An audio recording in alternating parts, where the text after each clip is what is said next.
They say it's not coming back, we should throw all our wishes away. I cried, 'cause I was feeling so dead deep inside. But we stayed strong, even though I had insisted there's no season 8. Yeah, Demi was wrong.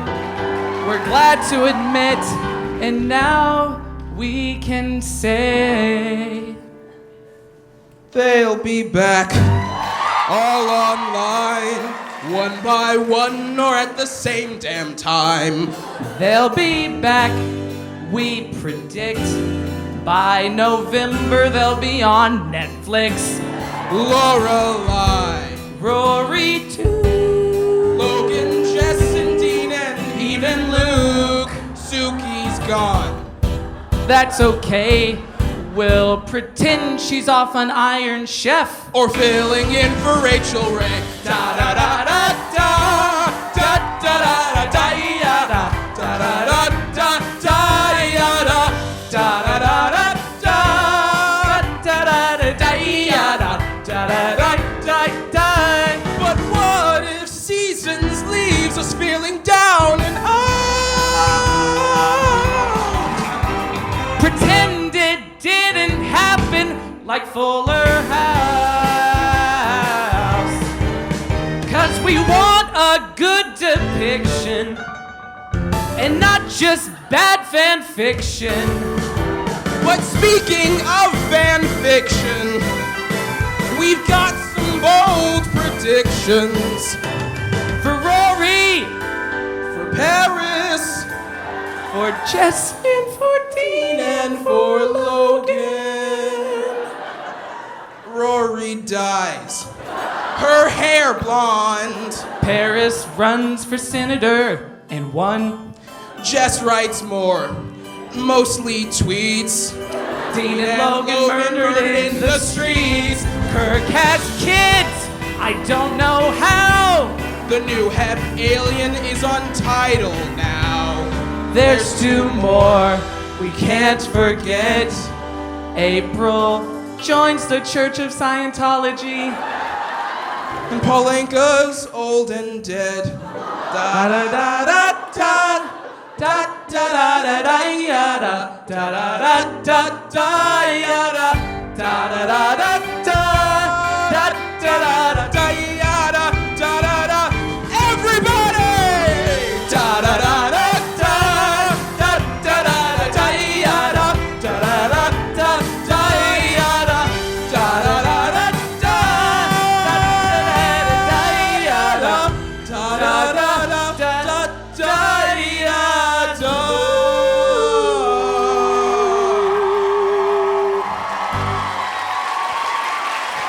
La la la la la la. Episode 610. He's slipping red predicting. I don't know. We're gonna get to it. Hang on, man. La la la. It's a weird episode title. La la.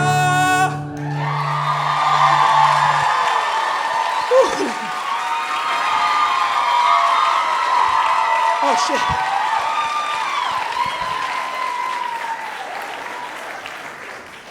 Welcome to Gilmore Guys. I'm Kevin. I'm Timmy. And we're the Gilmore Gilmore Guys.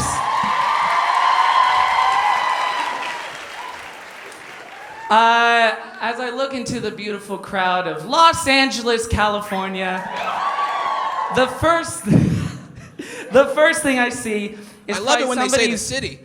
What's that? I love it when they say the city. You mean Los Angeles? Yeah, that's here.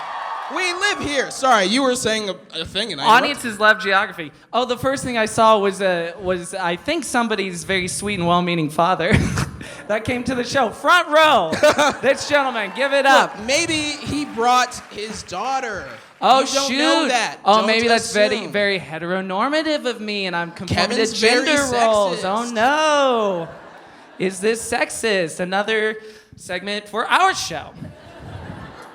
Oh, boy. Well, this is amazing. The last show we did in Los Angeles, California, was at the UCB Theater, which I think seats 80. Around 80 or 90. There's some of you that were there. Who was there at those shows? God, there. Wait, why did you come back? Like you get it, right? It's just this. It's nothing more. No spectacle. No bells. No whistles. We like to lower people's expectations before we start the show. Prepare for disappointment. Prepare for not that much. Prepare for the worst. That's the key to happiness, a lot of people would say. Yeah, absolutely. Demi's feeling a little bit sick. Oh, it's so sad. Don't offer me, guys. I'm gonna live forever. We've settled this. This is a temporary. Oh, you changed the pen. No, I did not. Oh, he's got it on. I got it under. He's gonna live forever. I'm never gonna die. I feel bad for you guys who will die. That is a bummer. I don't know why I get nervous during a live show and then I'm like, it's time for a joke. What about the crowd's gonna die eventually? It's time to talk about death. Okay. Let's talk about death, baby. Oh, there's already a chorus for that. I love that. Oh man, well, I mean, folks, this is no, we've done live shows since all the revival news and whatnot. Yeah. Yeah, we all know all the boyfriends are coming back, rest assured. Anyone who's Team Dean or Jess or Logan. April and Paul Anka are coming back. Anka! Everyone get excited. Woo! Your two favorite characters are here to stay. Who out there is Team April? Woo! It's me. Yeah, I think that's 100% of the audience if my ears don't betray me. I think that's what I heard. Oh boy, well this is, you okay? Got the vapors, it's you cool. Got the vapors, mercy. Do you declare you have the vapors? I do declare. Okay, all right. I don't know how much of this we do before we introduce the guest. We're gonna do less of it tonight because we have so much to talk about and our guest is so very wonderful. You ready to meet our special guest? I want you to meet my special guest. La la, la la. Special guest. Well, he is a stand-up comedian. You may know him from Portlandia. He is a writer for The Late Show with James Corden. Give it up for Ian Carmel!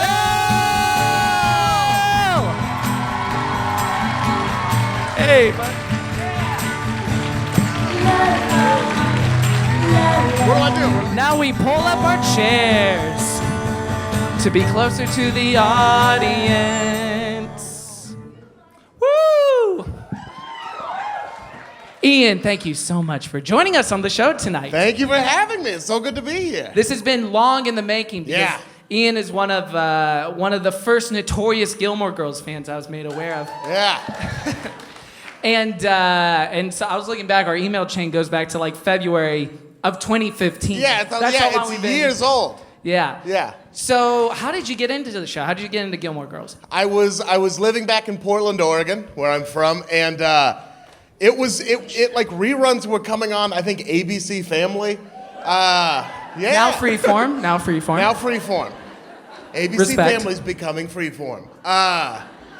And I'm becoming disinterested. But it would come between classes when I was in college. Like I had like an hour and a half gap, and during that hour, they just happened to be running Gilmore Girls. So I would be like changing channels every now and then, and like I'd stop there for 30 seconds, and I'd be like,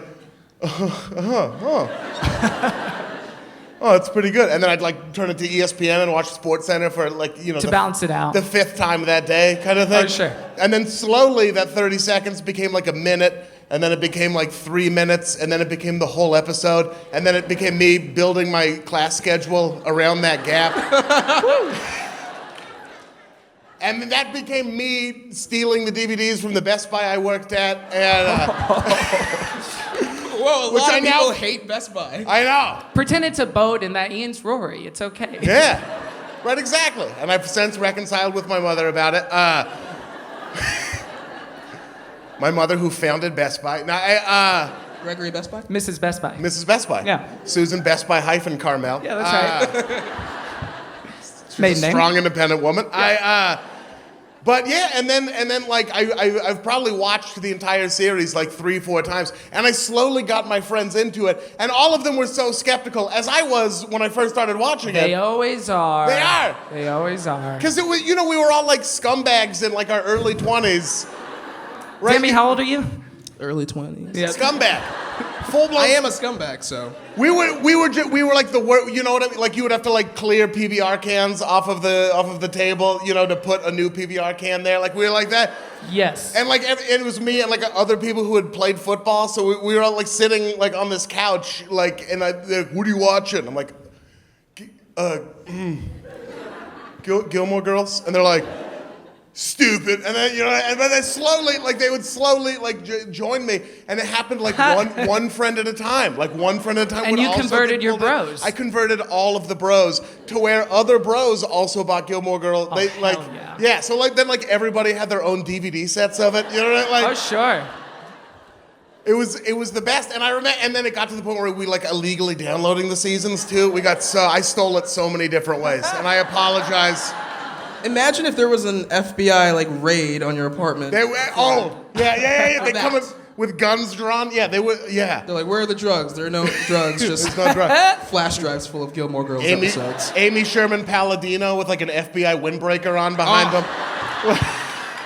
That's just a sitcom I want to watch. Like whip smart, hyper fast dialogue accusing me of all the crime. She already talks like she's interrogating people at all times anyway, so that would check out.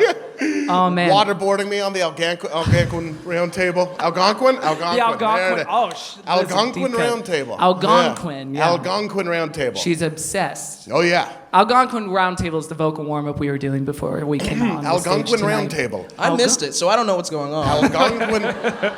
And Ian, we have to ask you before Yes. we proceed the question we gotta ask all of our guests, which is, You better answer this right.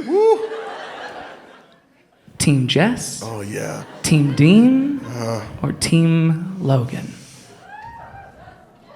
Oh, no, hold your. Most women are Team Jess. That I've talked to. That's not a vote yet. I have nuanced thoughts on this. I've gone back and forth so many times, and a lot of it depends on where I'm at in life. You know. Interesting. Yeah. So how did that journey start? What was your journey with that? When I was more insecure about who I was as a man, a little more insecure, a little less sure of myself, and especially in the romantic sector, I tended to be more Team Dean because he's safe.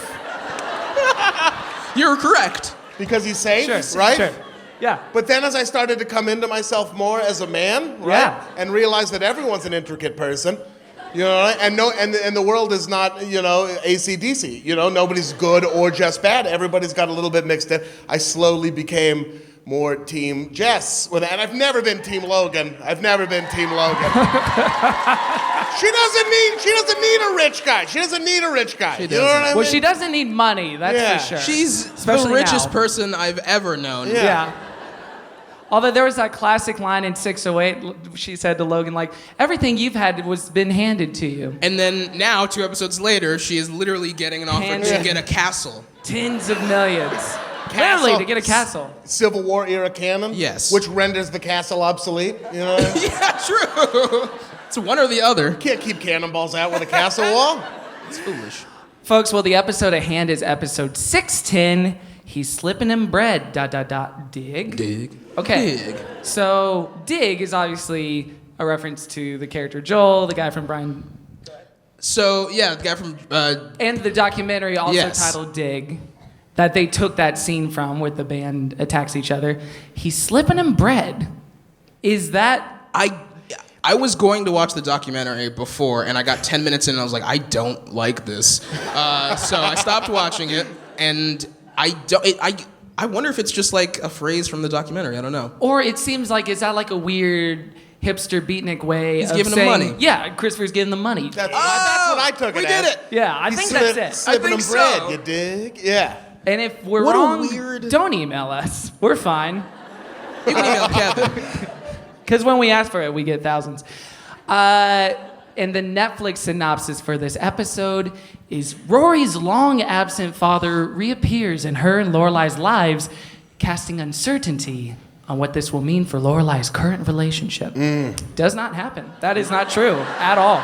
Well, which relationship, you know? Oh, okay, so it doesn't Yeah? specify. It doesn't could specify. be her current relationship with the grandparents. Maybe that's the current relationship. Or with her bank account. Or it with could her be bank that. account. Yeah.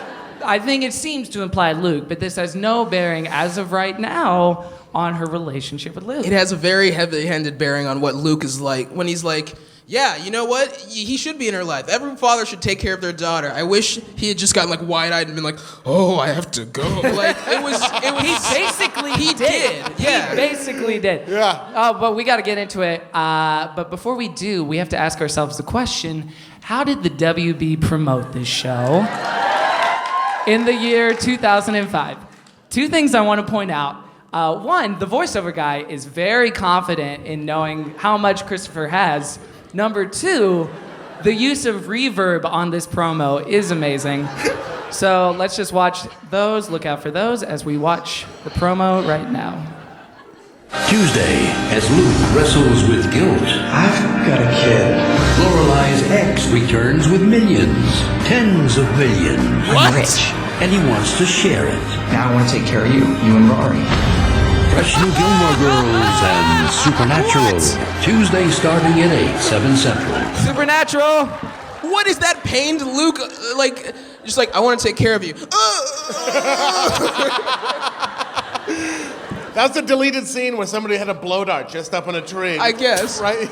They should have just inserted a shot of Luke after he's like, I want to take care of you, where Luke is just working at the diner and just all of a sudden his heart hurts and he doesn't know why. That would have made it work, I guess. From an old Bayer aspirin commercial like he had been in before. Oh, man. And how funny, too, that the kind of misrepresentation of what the show is both carried over in this 11-year-old promo and the Netflix synopsis. Like, he has money. Ugh, my heart. Tens of millions. Tens of millions. And tens of millions. How does WB know that? Well, here's the thing. He does say a castle, which is a million easy, but tens of millions is so specific. I wish he'd just been like, Christopher has millions, 87.4 million. Like, just add more detail. That, sure. Yeah. That's how they should have gone all in. Due to the inheritance tax in Connecticut. It's all tax deductible. Oh, boy. His grandfather was an oil baron. I mean, they probably just did the math, you know what I mean? Because he put like Fabergé eggs on the table, cannons, castles, all that, and he had already bought a motorcycle and a really good sound system. If you're going top of the line on both of those, that's $100,000 right out of it, right? You start doing the math. Yeah. He put money aside for private school. He Yale. put money aside for every single step of we're his going to baby's get to Okay. it. Absolutely. But also, wouldn't it be funny if he's just like, oh, I only have like $2,000? Like, I really oversold how much I have. Oh, when Rory calls the bluff, he's like, Yale? He was like, it was a bit. I was doing a bit. You guys don't know what bits are around bits, here? right? You know what a bit is. Oh, boy. I heard the Hartford Community College has good classes, too.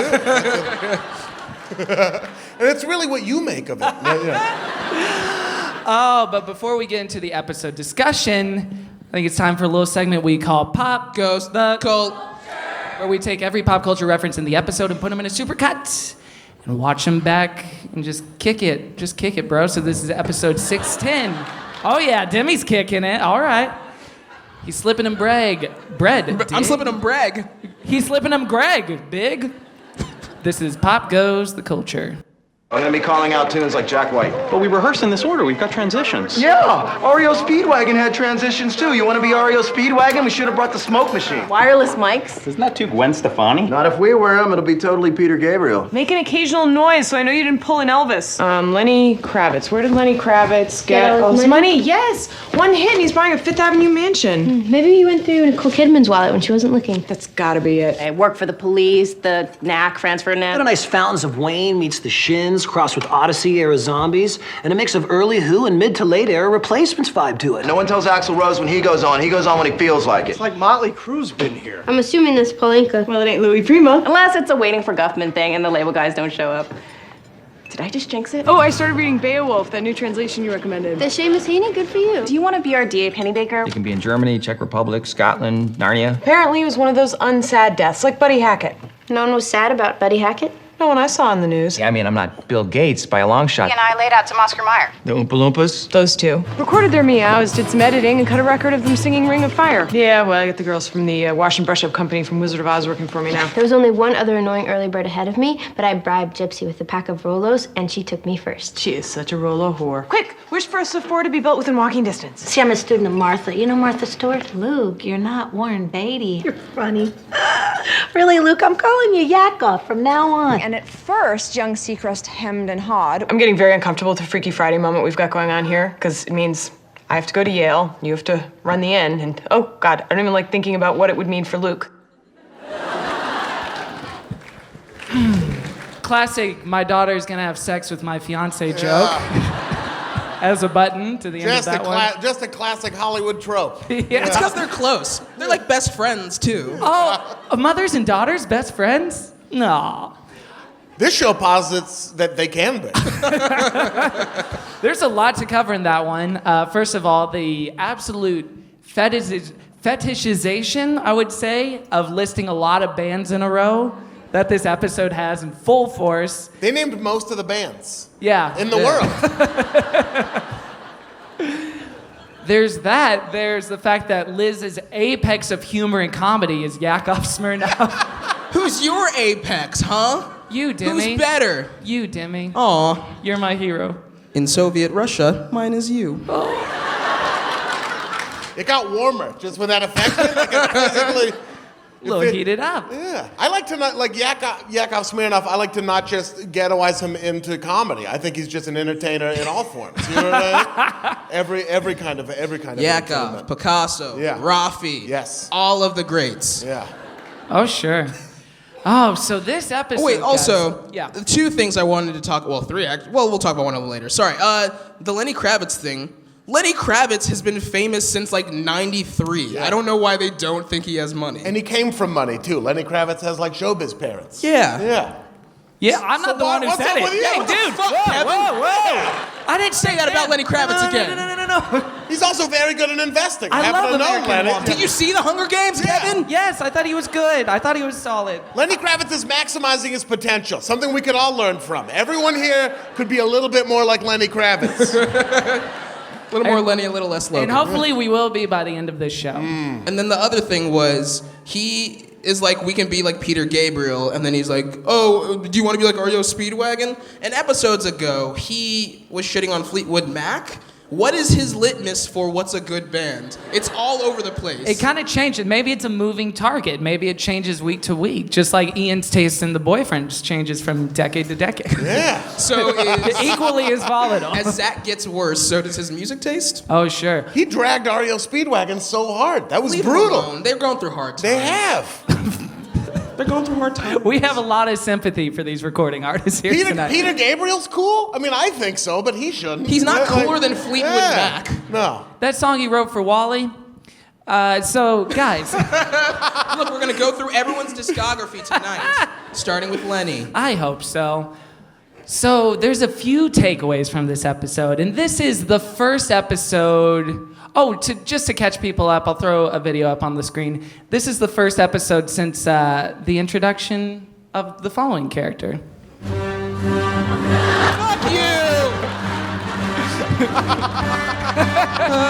April's great. April's great. April is the best character. She made the series great.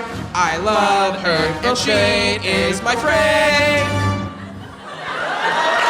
So it's the first episode since the introduction of April Nardini. In 609, he dubs her Darth Nardini. You dubbed her Darth Nardini, yeah. Oh, I'm great. You just gifted that to me. I'll re-record it and make it that I said it. Do it. So 609, as of recording this, hasn't come out yet, but we don't hate April. We don't. I have no opinion of her. On a micro level, like Vanessa Morano's a terrific actress, and the macro of the story we haven't quite gotten into yet. We get into it a little bit more, but this is the first episode we've had where we're kind of dealing with the consequences, or Luke is kind of dealing with the consequences of having April as a secret daughter. Also, not really dealing with the consequences of having...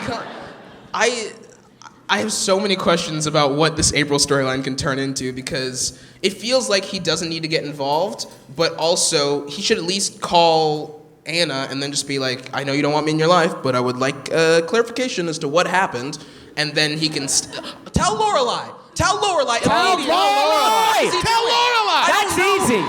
He said himself that we couldn't have secrets anymore. He said it. I'm not going to like when you meet No with more Christopher, secrets. but no more The secrets. most heavy, like... Then what's the next thing he does? He has a huge secret. I bet he's secret. like, well, this was too big of a secret. In my opinion, secrets are no fun. Yeah. Secrets hurt someone, and that someone's gonna be Lorelai. What was it when he said secrets? What did he think? Like, if I find a hat on sale for like, you text me. I'm gonna the coupon. So, in my opinion, this is the episode where Luke, how do I say this? He like breaks bad in this episode. He does. He becomes a little Walter White. A little bit. I'm just saying in the sense that it's small decisions that lead to bigger decisions that lead to bigger decisions. Luke is breaking bad here in saying like, I don't think I need to tell her. So instead of getting cancer, he has a secret daughter. Yeah. Okay. So April is the cancer. Something that's growing. Yeah, everyone similar. else thinks she's a cancer. Yeah, so why not? So let's watch that scene where Luke talks to Pepper Ann, his sister, and makes a decision. Liz, you got a minute? Yeah, big brother, I got a minute. Pepper Ann, da da da da da da da. This is hard. I feel like this giant weight's been sitting on me. I just need someone to talk to. No, then talk.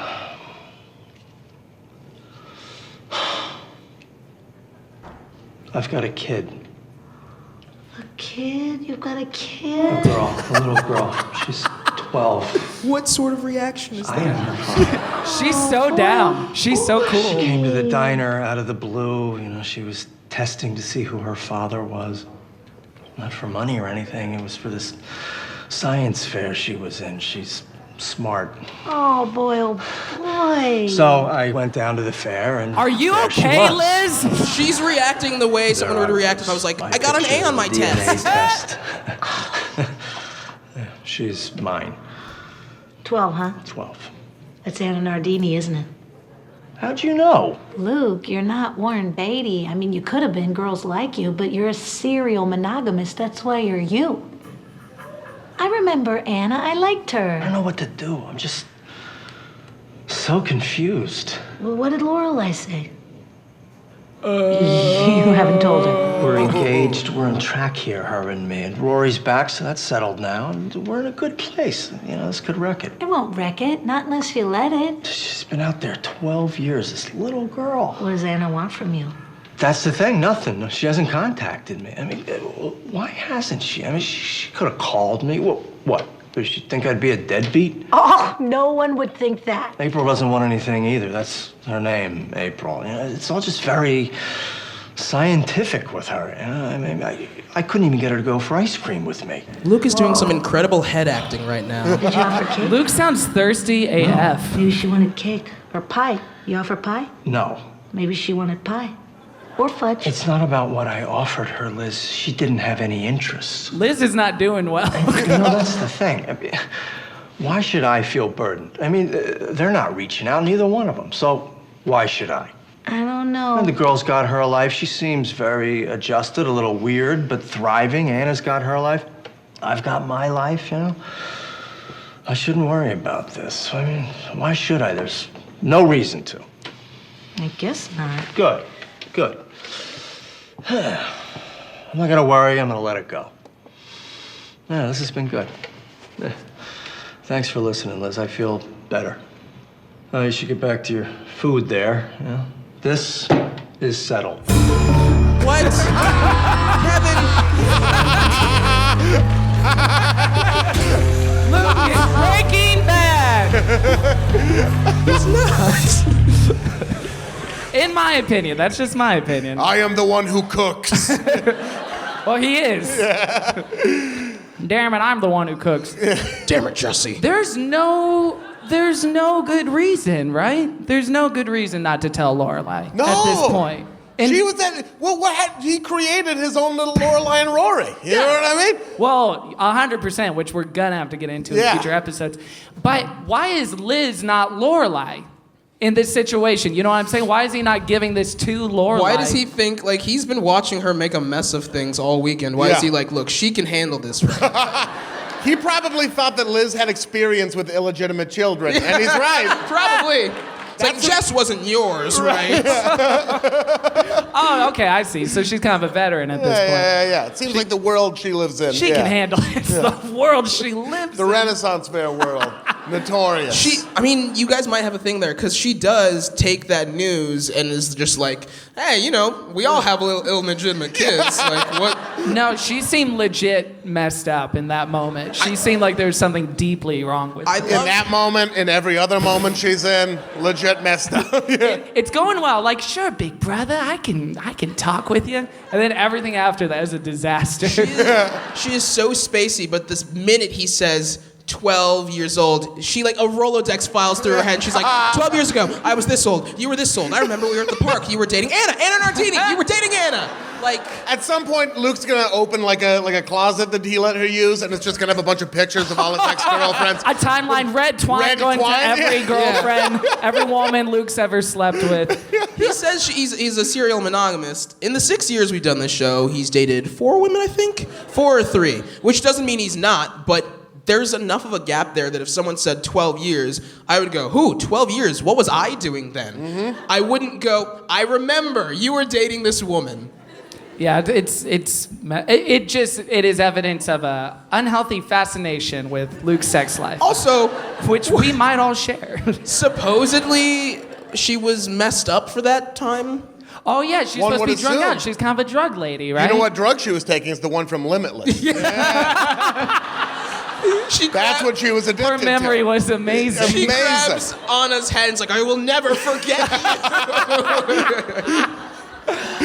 Oh man, so this is a disaster, folks. Like this is why people hate the April storyline. I think April becomes the symbol of why a lot of people, like, she becomes the lightning rod of hatred for a lot of people of season 6 and Luke's decisions. But April's not the problem. Luke's the problem, folks. Luke's the problem starting here. And for a show that has painted him so saintly and so wonderful, and he's the best, and he'll cook for you, and he'll get the bird out of your attic at 2 a.m. And now it's like, no, he's got a flaw, and this is it. It's just such a massive, huge flaw. It's not like, oh, I wasn't listening when you were talking to me about that important thing. It was, oh, I'm hiding a human being that I created from you. He'll get the bird out of your attic, but he's got birds in his attic too. He's hiding Pop Pop in the attic. Oh, Pop Pop. The mere fact that you call it that tells me you're ready, Demi. Another thing that I'm realizing is, with all the people that hate Paul Anka, I think that's you secretly hating Lorelai, and this cold open might prove it. Are we going to talk about the sugar on the toes? Oh my, what the fuck? Oh, we can cuss. I didn't know we could cuss. Absolutely cuss. We have to. Oh, okay. Were you censoring yourself? Absolutely. Oh, that's so nice. The gloves are coming off, folks. I might stay not cussing. I might go full Seinfeld for this. Oh, sure. No more colleges. Yeah, okay, so Lorelai says to Rory in that teaser, oh, put sugar on your toes for Paul Anka, and then come back in the room, because that's what he like. It is so peak much. quirk nonsense. Yeah. This was the first episode where, in the cold open, I sort of realized what people were saying when they're like, oh, I don't like Daniel episodes. Because I watched it and I was like, who the fuck wrote this?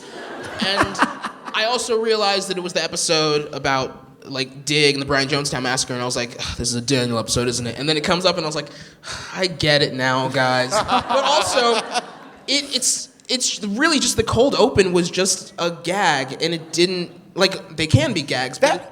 Didn't mean to interrupt. That wouldn't even be a funny thing if it happened to you in real life, No. let alone a TV show. Like if somebody did that sugar toe thing to you and they were like, haha, just kidding, you'd be like, I think I'm gonna take off. We're good. I'd be like, okay, you go clean up the sugar I just spilled on the carpet. It is absolute insanity. I will say, though, in defense of the teaser, I thought there was one very sweet and elegant moment between the girls that I really enjoyed watching. So let's take a look at that. No, I just accidentally hit the bobbit while I was getting this. You bought me a hat? No, it's a hat box filled with these. These are notes written on whatever I had on hand at the time. Anytime I had a topic I wanted to share with you or a random thought during that crappy time apart of ours, I jotted it down and threw it in the hat box so I wouldn't forget. Really? I missed you, kid. Missed you too. So, hit me with them. While we walk to Luke's, come on. And that's where the Lenny Kravitz things comes up. But I think that's a really lovely idea. Yeah. Is delaying, it's almost like a weird version of the Ryan Gosling, I wrote a letter to you every day in The Notebook. Is that what he sounded like in that movie? I think so. Yeah. I haven't seen it in a little bit. I've got a box like that for my ex-girlfriend. Is that true? It's getting full. Of notes you're gonna leave to her when you see her again? Yeah, I'm hoping to run Lenny Kravitz by her. Yeah, tell her all about it when you see her again. I don't have a box like that. I don't. Okay, You're like, just to be clear. We love to joke, but It's I'm not an email that I keep adding to. Not in a box. Oh, that's fun. It's a long-ass 2016. email. You'll fill up her Gmail with one fell swoop. Mine's an iPhone note. Oh. Yeah, so we have, what's yours, Demi? Sanity. I talk to people. I just go, hey, been meaning to tell you this. That's good. I also don't burn bridges with people that I'm related to. That's true. Yeah, we are. So yeah, this is the first episode post reunion of the Gilmore Girls. Yeah. And there is nothing complicated about the relationship anymore. Nothing to untangle. Everything is smooth sailing from here on out. Yeah, you want to get an impossible breakfast, and we're back to normal. Yeah. Oh, okay. And at that breakfast, I have to say that the fulfillment of a prophecy occurred, at least for me. Because at that breakfast, I think we finally saw something we've been meaning to see Mr. Kim? For a very long time. We had a fight. A big one in public. Oops. I think we just needed a little break. At least I did. It's more like a hiatus. Well, sometimes a break is good. Sometimes. Food, first wave only. Second wave. It's not him! It's not him!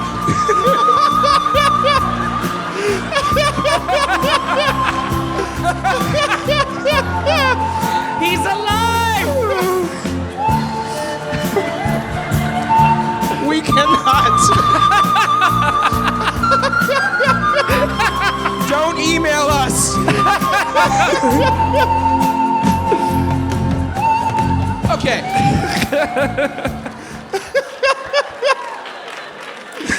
think that's him, right? I don't think it is.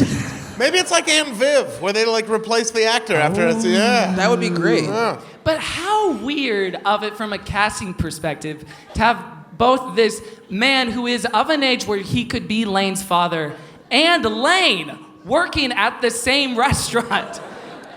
The connection seems to be there. Am I the only one seeing this? I mean, we've mentioned in a previous episode, but it is. I just felt this was his moment to shine. The whole episode's about complicated father-daughter relationships. You know what I mean? So yeah, maybe that's just a little bit for the super fans. What's just more complicated than working with your daughter and having him never say a word? Oh shit, the most complicated. Yeah. Oh man. So speaking of fathers and daughters, the other big thing is Christopher. Which, for the listener at home, Christopher, Demi's pumping his fist because I was pumping my fist because I love Christopher. Yeah. And all y'all are wrong. We'll get into it in season 7 when he's bad. Shut up. Demi has no patience. I'm already off the wagon. Through this point, you're fully on board with Christopher? I'm not. When I say I'm on board with Christopher, I like him as a person. I don't want him to be with Lorelai, but I don't hate him. Okay. Like, he's no worse to me than Brian. He's there. I'm just kind of like, cool, you're great to see. Christopher and Brian could be related, I feel like. That'd be great. So this is the first episode we've seen Christopher, Rory's father, in since 513. We heard him in the last episode leave that infamous voicemail, as Luke calls it. What a mess. And notice in this scene, too, how how Christopher and Lorelai seem to be pretty cool with each other, considering everything that's happened. They kind of pick up and they're like, that's another thing. Sup? They go through periods of being like, everything's awful, but then they come back and they are fine. So I have no reason to be like, oh, hey, watch out for that guy. Oh, boy. So let's take a look at it. This is the scene where Christopher has tens of millions. This is the funnest thing I've got to do in years. Years. All right, let me savor it. Come on, tell me, what? My grandfather died. That's fun, how? Well, that's not the fun part. The old man was 98, long life, great life. His last words were an inappropriate pass to the nurse tending to him. Pretty good problematic. One, mental note. So your grandfather died. Well, the old guy was actually pretty cool, and for some reason, he always liked me, and he was the Hayden with the purse strings. Long story short, I'm rich. You're rich. Ridiculously. I mean, I'm not Bill Gates by a long shot, but I've got money. Can you stand it? Good, Chris, that's good. And I want to share it. I've set Gigi up with funds for private nursery school and prep school and college and grad school and post-grad school and PhD school and a wedding and a divorce if she wants it and another wedding, or she can buy a bunch of cats and a lifetime supply. A lot of faith in your kid, Chris. That's her choice. But Imagine setting aside money for your baby's divorce. I don't have to, Demi. Oh, Chris, I don't know what to say. What do you want? A car? How about a Bentley? They're pretty sweet. Or a new house? Or attractive land to build a new house? I can do that. I can buy you a tract. Christopher. Or is there someone you hate that you'd like to say I can buy and sell you to? Because you can have the funds to make that happen. You can crush people with money. You want some people crushing money? This is Chris, the quickest slow down anyone here. has ever gotten Everybody needs evil something. from money. You, don't forget yourself. I bought a new bike. I bought a giant audio system. I'm done. What else do I want? Nothing. Buy yourself attractive land. Come on, let me give you something. A castle in Ireland. A Civil War cannon. A brewery, yeah. Buy a brewery. That would be cool. You could brew your own beer. You know, I had a brewery for a while, but I couldn't stand the smell of hops. We'll pay off something. Your house, outstanding bills, your bookie, something. Pay off Yale. Pay off your back taxes. I don't owe any back taxes. All right, that's me. Look, Chris, you're very nice to offer, and I love that you're so excited about it. It's great to see you like this, but I'm fine. You're too unmaterialistic. You know, I've always thought that. If it makes you feel any better, I'll talk to Rory, see if she wants a brewery or a Bentley. Or a castle. Don't forget the castle. I'll mention the castle. And it doesn't have to be in Ireland. It can be in Germany, Czech Republic, Scotland, Narnia. I'll leave nothing out. Okay. So, hungry? A little. Let's eat. I'm paying for lunch. I bet Christopher thinks Narnia is real. Right? Like, he thinks that's a real place. He read the book and was like, this is the one with the Bible one, right? Yeah. Definitely real. Everything about this. Oh boy. So one thing that really struck me in this scene too is how Lorelai Christopher is, which I guess is on character and on point because their whole thing is how similar they are to each other, right? And he's like, the rant is very Lorelai-esque. Like, what do you want? You want a yada, blah, blah, blah, blah, da, da, da. Like, that sounds like if you put those words in the mouth of Lorelai Gilmore, that wouldn't sound weird coming out of that. So it's like a really interesting parallel in that sense. And how do we feel in the macro sense of the story move of just giving Christopher millions of dollars? I mean, it's no different than giving someone a secret child. They were just like, dude, we're getting canceled. Fuck it. Everything is a go. I wish they'd just been like, hey, by the way, Kirk lost his arm. The Paladinos were like Oprah, just in the writer's room. Like, you get $1 million. You get a baby. You get a secret kid. You get a jet. We all get secret kids. What the brewery thing, I know Lorelai was joking about having had a brewery, but isn't it fun to think like during one of the summers, that's what she did while we weren't watching the show? That would be fun. That'd be a cool spin-off. It would be like the webisodes of like Lorelai's summer without Rory. It's like, oh, I opened a brewery. Uh-oh, it burned down. Yeah. This always happens. Let's see what Miss Patty's up to in the brewery. And she's just like swimming in it. That's my dream. It's a very specific dream. I'm so sorry. It reminds her of Donald Sutherland or something like that, right? Yeah. This reminds me of the time I swam in the lake skinny dipping with Donald Sutherland. This reminds me of the time me and Natalie Wood and Christopher went swimming on the... That's too dark. I Google it. Bing it if you don't get it. Yeah. No, Could that be any more of a search engine? Nope. There's a moment in this scene where Christopher goes, pay off your back taxes. I don't have any back taxes. Oh yeah, that's me. Like he makes that face like he's doing a stand-up set and he just nailed the funniest joke. It's like, what? You pay off your back taxes. No, you need to get a motorcycle and an audio system before paying off them back taxes. Well, how are you going to drive to the accountant and what are you going to listen to? That's right? true. Yeah, he bought himself a bike. Wait, do you think the audio system is strapped to the motorcycle somehow? 1,000%. Yes, yeah. Like a weird Wes Anderson fever dream. It's like the Mad Max sort of thing, right? Yeah. Wes Anderson's Mad Max. Just like, he hired the guitar player. Oh. That's a fun pitch. That is. Wes Anderson's Mad Max. That's a funny dive. Wes, we love you. Come on the show and bring your money. Wes, we love you. So, I mean, it's a weird thing, because all the time that's passed, it's been legit, like, over a year since Lorelai and Christopher have seen each other. I'm just bummed out by the show, like, how little there seems to be consequence or scars from relationships like this. I didn't even remember what the last time they saw each other was. It was at the wedding. It was when was at the vow renewal ruined thing. her life. Yeah. And he comes back and he's like, I got good news. And she's like, what is it? What is it? She's not at all concerned. She's like, I know he's bad news, but I'm gonna go. And he opened in the weirdest way. Like, he opened with, like, my grandfather's dead, bummer, but he sexually harassed someone first. Oh, God. So we can feel good about him dying. I mean, yeah. I mean, he was an old cad, wasn't he? I kept getting it mixed up, like Christopher's grandfather versus his father, because his father died in season 5. Mm-hmm. It's the tequila night. So his relatives just keep dying. Why is he so happy? I got bad news about Gigi in season 7, guys. Oh, no. And he's like, it's okay. She was rich. Yeah, Gigi had hundreds of millions. Are you kidding? My baby had money for a divorce. Yeah, well, she indicated she was a flugelhorn millionaire, right? We learned that from the episode. Yes, right. Yeah. What? Okay. Do you guys what? Oh, sorry, Debbie, go ahead. If you get like $1 million, are you still going to tell someone you have $1 million at lunch where there are hand turkeys on the wall? Like, you don't ball out on lunch even, you're just like, we're still going to the diner. Yeah. That's the first time I've heard someone use the phrase ball out on lunch. You don't ball out on lunch every day? Oh. I go to Cafe Gratitude, I'm spending hundreds. No. Everyone gets an I am You grateful. said that I am loaded. That's what you tell them. I'm all of these things. Give it to me. No calf grab for me. Well, what is funny is I think they're not meeting in Stars Hollow proper. They're meeting somewhere midway, maybe Hartford, and that is the same set where Richard and Lorelai first had their money talk. And he's like, oh, you have this much money. Remember that in season 3?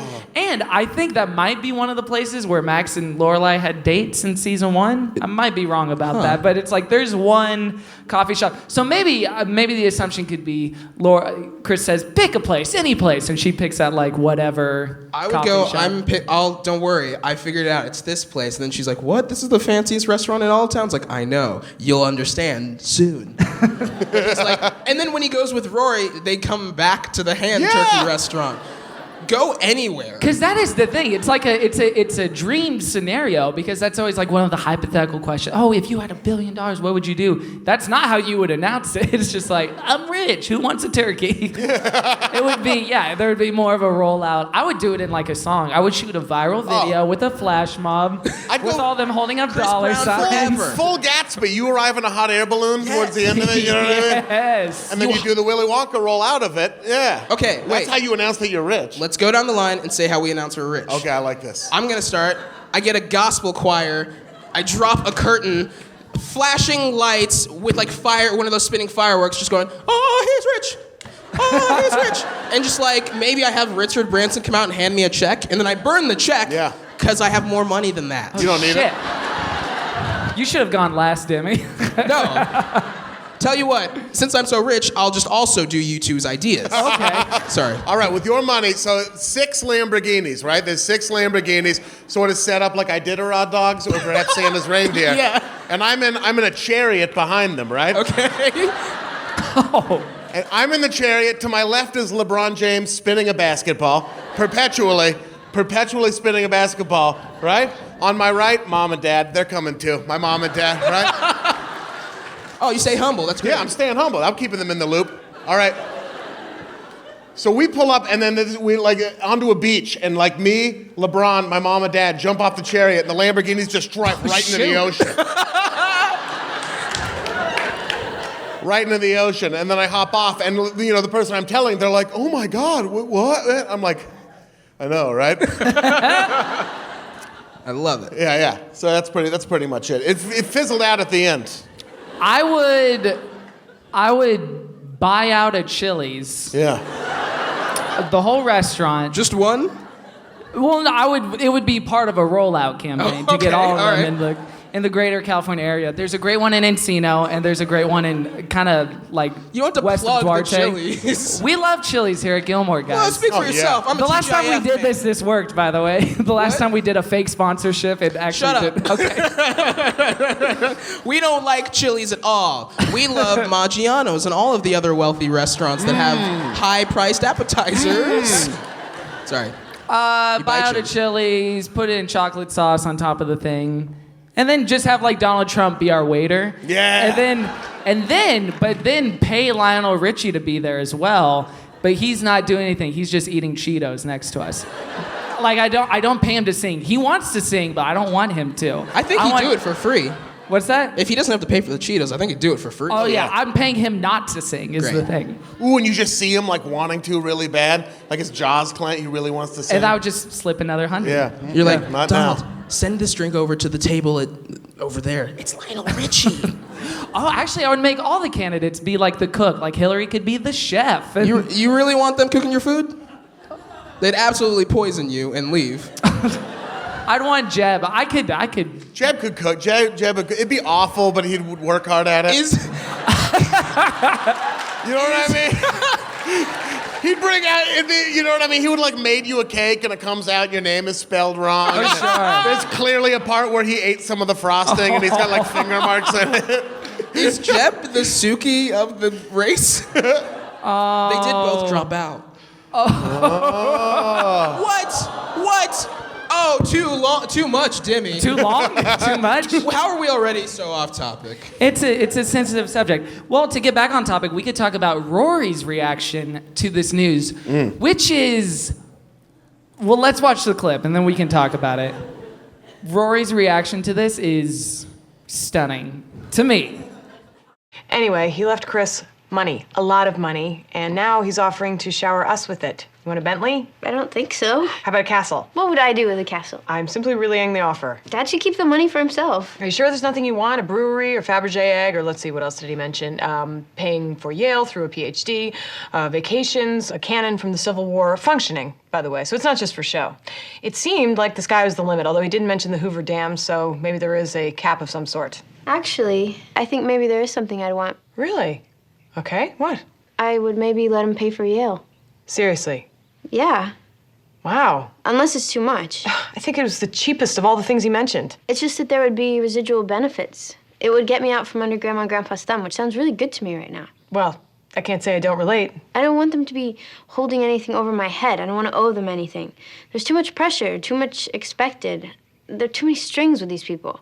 Okay, I'm getting very uncomfortable with the Freaky Friday moment we've got going on here, because it means I have to go to Yale, you have to run the inn, and oh God, I don't even like thinking about what it would mean for Luke. It's feeling better by the second, this idea. You do understand you'd basically be cutting Mom and Dad off. You don't know what it was like to be living there. Hello, oppressed one, class of '85. But you got out. No, you were only there for 3 months. You're not in my league. We can't swap war stories yet. They had their reverend come over to talk me out of having sex. They never did that to you. 5 times they did that to me.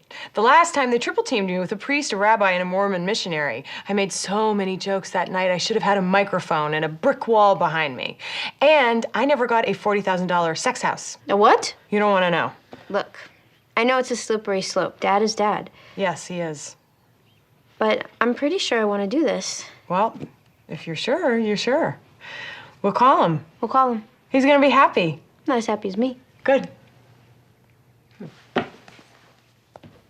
No! This is the most reprehensible I've ever found Rory to be. What? Yes, in this episode. Why does that not make sense? Well, let's talk about it. So Emily and Richard took her in. It wasn't part of the plan, but they did take her in. And they did, on some level, have her best interests at heart. And her response to it is to betray them even in more, like, she was part of their crew up until very You never recently. leave the squad behind. Rory, never leave the squad behind. It is baffling. It rubbed me so the wrong way that she would want to essentially buy herself out of under their thumb and the freedom of it, that there wouldn't be any sort of gratitude or any sort of Do you know who's anything. way worse than grandparents when it comes to paying for college? Sally Mae. Just any student loans. Any student loans. I would have gladly gotten a sex talk 3 times a day if they would have paid for college. You know what I mean? Yeah. Her doing this is one of the crazy, and for all the things she's done with the boat and the button, this is the thing that upset me the most on a very visceral level. Really? Yes, really. Because I thought, yeah, you go make your deadbeat dad pay for college. 100%. I don't know. 100%. I get it on that level, but I don't think it's not gratitude. I think it's her sort of realizing that Lorelai was right about certain things about Richard and Emily, and I kind of think she was. But it's I mean, we clearly have different ways that we see the Richard and Emily taking care of Rory, whereas I see it as like, yeah, get away from that if you want to, but it's weird for her to seem ungrateful, but I don't know if it's ungrateful as much as it is realizing that there's a lot of things that come with her indebted gratitude. Mm-hmm. Like they're doing a good thing, but they're also doing like a few terrible things.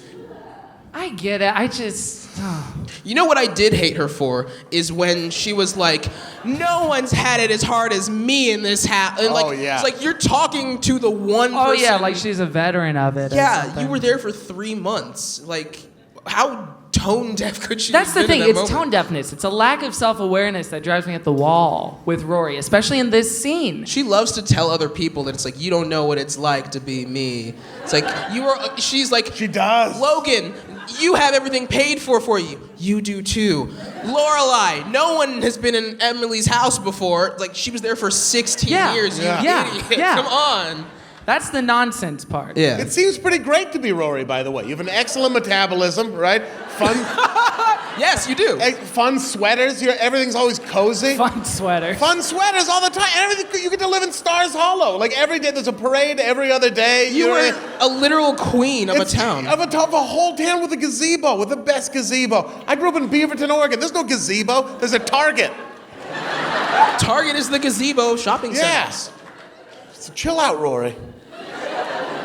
I mean, Chill Out Rory could be the subtitle of season 6. Chill out, Rory. And 5. And a lot of 5. Yeah, but this just bummed me out. So, like, later in the episode, they meet up, and she takes the money, and everything's great again. So this is the conflict they set up. So Christopher is now the one paying for Yale.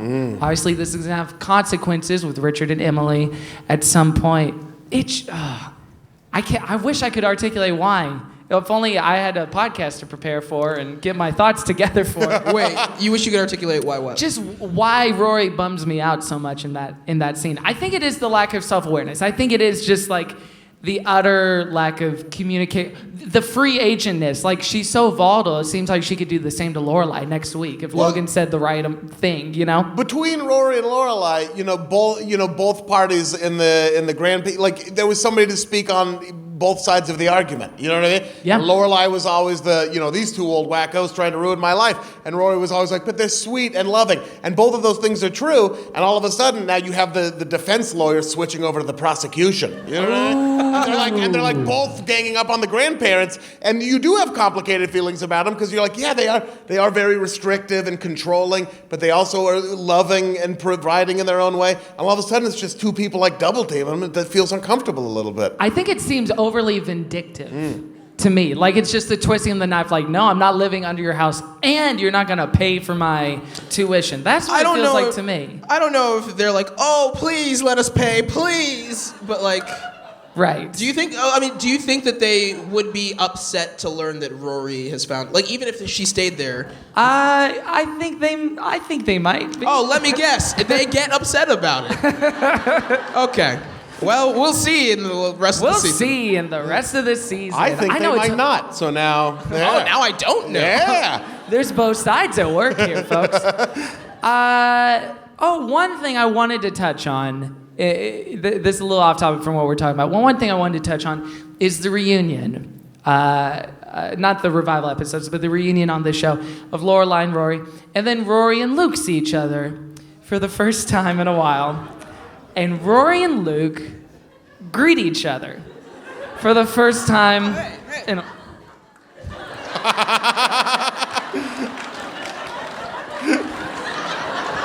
in the time it takes to lose your best friend. If you're listening at home, the two hosts of Gilmore Guys gave each other an awkward hug.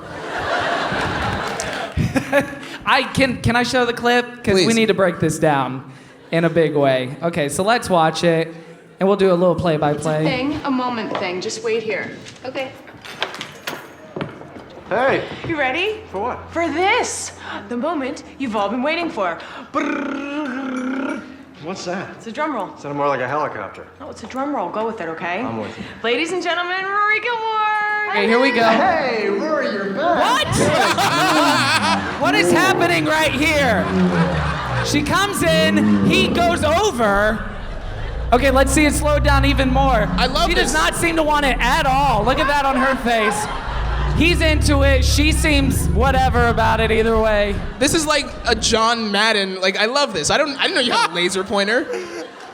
That's the hug you give someone when you're like, oh, hey, man, I totally remember you. Like, just like, I don't know to go in for the hug or not. I mean, we've seen this before. We've seen this before on the show. It's not specific to Luke, but even when she hugged Richard in a previous episode or season, it's very odd. I don't think she likes hugs. The character of Rory Gilmore. Who does? No, I'm kidding. I love him. I love hugs too. Yeah. Look, we're pro hugs. See us after the show.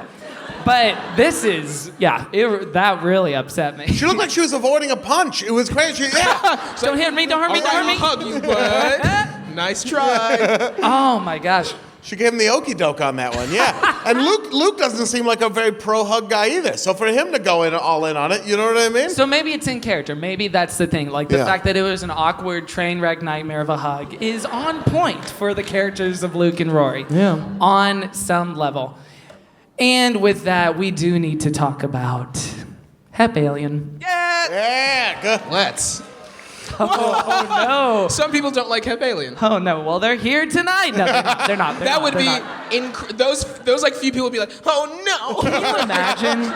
Can you imagine? We'll just kick it off by first just playing a little clip of the new band member, Joel. Hey, Joel, come over here, buddy. Dig. It's Joel. He's gonna sit in on tambourine. How you doing? Means I can crowd surf. The audience loves that. They do. They love crowd surfing. Dig.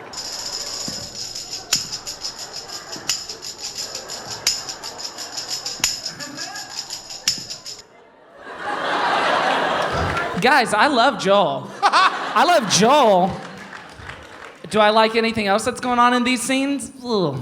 It's tough. Let's talk about it. I was like, oh, it's fun. They got a guy to do a cameo, and then like, I don't know. It'll be fun. He's just playing a character. Oh, and if you're worried that he doesn't come back, don't worry, he does. Oh. Here's the thing. You think, oh, he's just playing a character. The 10 minutes I watched of the Dig documentary, that's real. That's Joel. It's like the first line he says is like, "This is what the kids are listening to." Dig. I was like, oh, okay. No. It's great. He's like the energy from that awkward hug turned into a person. That checks out. Yeah. That sounds legit. I do love his fervor for a good tambourine hit. He's pretty good at the tambourine. Oh, he rocks that tambourine. He's bad at shaving, but he's good at.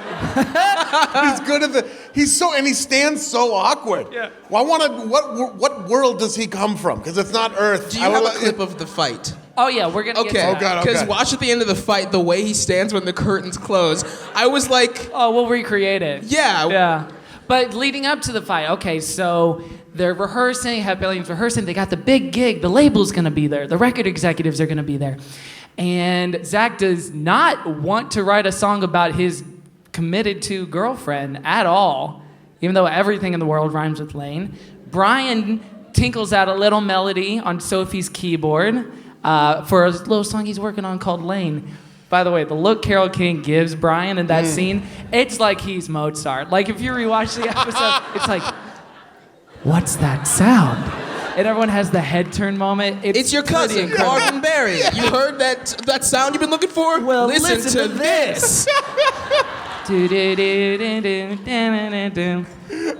And so Zach gets jealous. It's his band. It's blah, blah, blah. I feel like I'm really rushing through this because I did not enjoy this storyline. I didn't enjoy the storyline, but I So in 609, we talked with our guest about how Lane's story is probably the most tragic thing happening in this show. In a way. In a way. Think about it and examine it. And it's not like a joke. Like, we truly are now feeling for Lane in so many ways. And in this episode, I was like, I know they don't stay broken up, but they should. Yeah. I think I want Lane to Justin Timberlake it out of Hep Alien and just kill it with her own shit. She can do way better than this. Just solo drum show. Yes, drum shows. She should hook up with Timbaland just like Timberlake did. Get a producer. Yeah. Tim makes a hit. Yeah, so it's a bummer because Zach is, in addition to being an idiot in this episode, also very mean. And mean idiots are not that fun to watch. He goes full-blown schmuck, and he bringing Joel is such a weird way to manifest it. Yeah, that's a weird way to throw your weight around. Where did they meet? Where did Zach and Joel meet? Yeah. Where's Joel from? A classified, I would assume. Yeah, I guess a classified. I Where is he living? Craigslist, but what it is wasn't Joel around. doing with the rest of his life? What is the rest of his life like? When Joel wakes up in the morning, what's the first thing he does? I bet he just drinks milk. He's so gross. I bet he drinks 2% milk. Oh, God, he definitely does. Straight, a whole gallon every I really morning. don't like Joel. You liked Joel. Something about him. Oh, you didn't like him? I don't like Joel. Joel's a bit, but he's a bit in a terrible storyline, so I'm just kind of like, But to me, he's like the little diamond I pull out of the rough. I mean, I'm glad he's there, you know what I mean? But I just don't like, he reminds me of too many people from back in Portland. I get that. That's most of the city. I'm glad we didn't cover this episode in Portland. Yeah. But to me, he's like the TJ. He's the one good thing in the episode. Joel seems like a door guy. Like, I don't know what he's doing here. The door guy? Yeah, it seems like... I get that. Yeah. So let's watch that scene where everything falls apart for Hep Alien at the big gig. Also, when watching this scene, check out the expression on the sound guy's face to the right of frame. You'll see it when it happens. Here we go.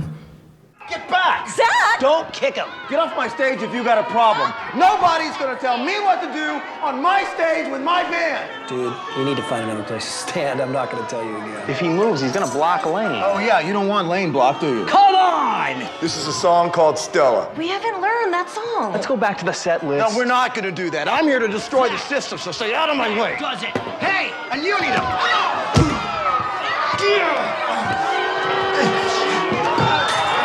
Look at this guy. He's like, this is the rock and roll eye.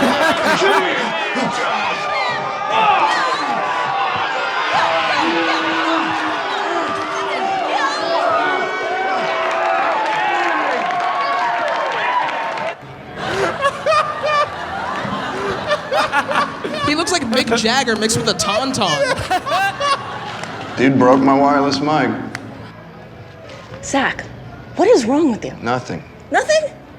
This was a disaster. The guys from the label were there. They showed up. It was our shot.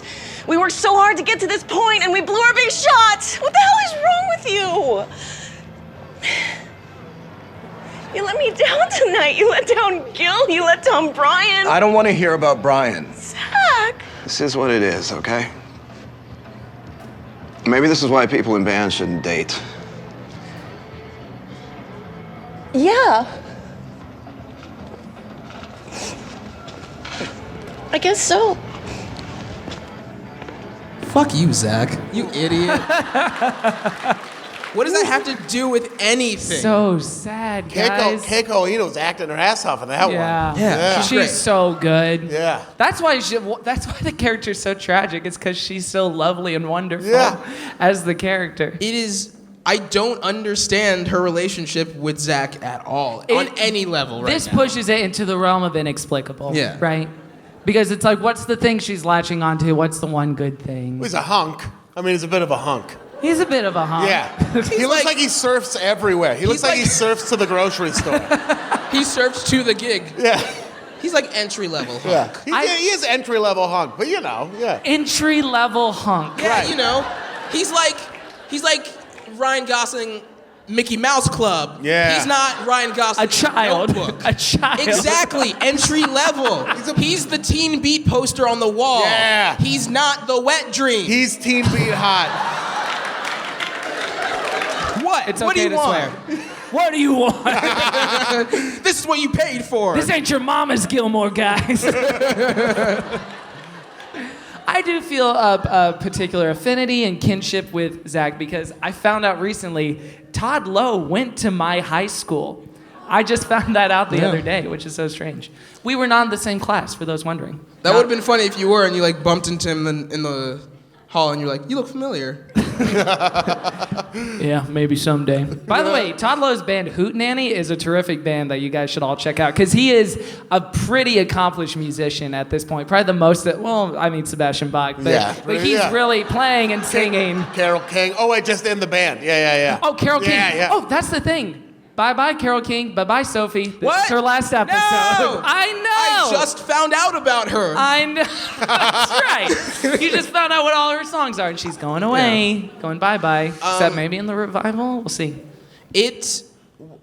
Why did Sebastian Bach tackle Zach? He went 0 to 100 so quick on that. I think it must be to recreate the scene in Dig. Well, I'm sure, but give him a better reason. He's doing like weird kick moves. That's not enough to be like, I'm going to kick your ass now. They were harmless kicks. It's like what a toddler does when they don't need to pick them up. Like it was that kind of kick. No, like that. It was pretty toothless. I also loved Rory standing out to the side with the camera, like the Zapruder film or something. Yeah, I guess that's because it is, and very not the style of the show, a handheld shot that shows the tackle and all the stuff on stage happening, which I guess we're meant to believe is her filming it in a recreation of it. Maybe. That's what I thought. Like, that's why Lane was like, I need a D.A. Pennebaker, blah, blah, blah. Like, that's what, I think that was the connection there. I would assume. Well, now Rory has to decide if she's going to turn state's evidence with that footage. You know what I mean? Well, this is just when YouTube came out, so you load that world. She should have yelled "World Star" really loud. Oh my God! World Star! You know what I mean? Like while Sebastian Bach was beating him up. Also, in this episode, we need to talk about the state of Logan and Rory's relationship.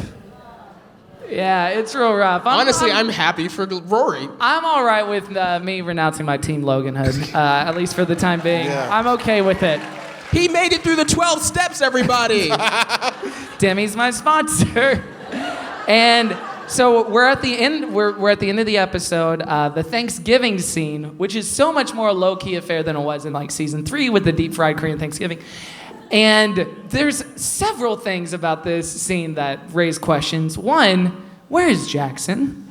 2, where's TJ? Again, where is TJ in the scene? Because it's Pepper Ann and all her like carny friends from the Ren I Fair. imagine they're in a plane, trains, and automobile situation together on the way, and TJ definitely fucked something up, so they're stuck in like Albuquerque.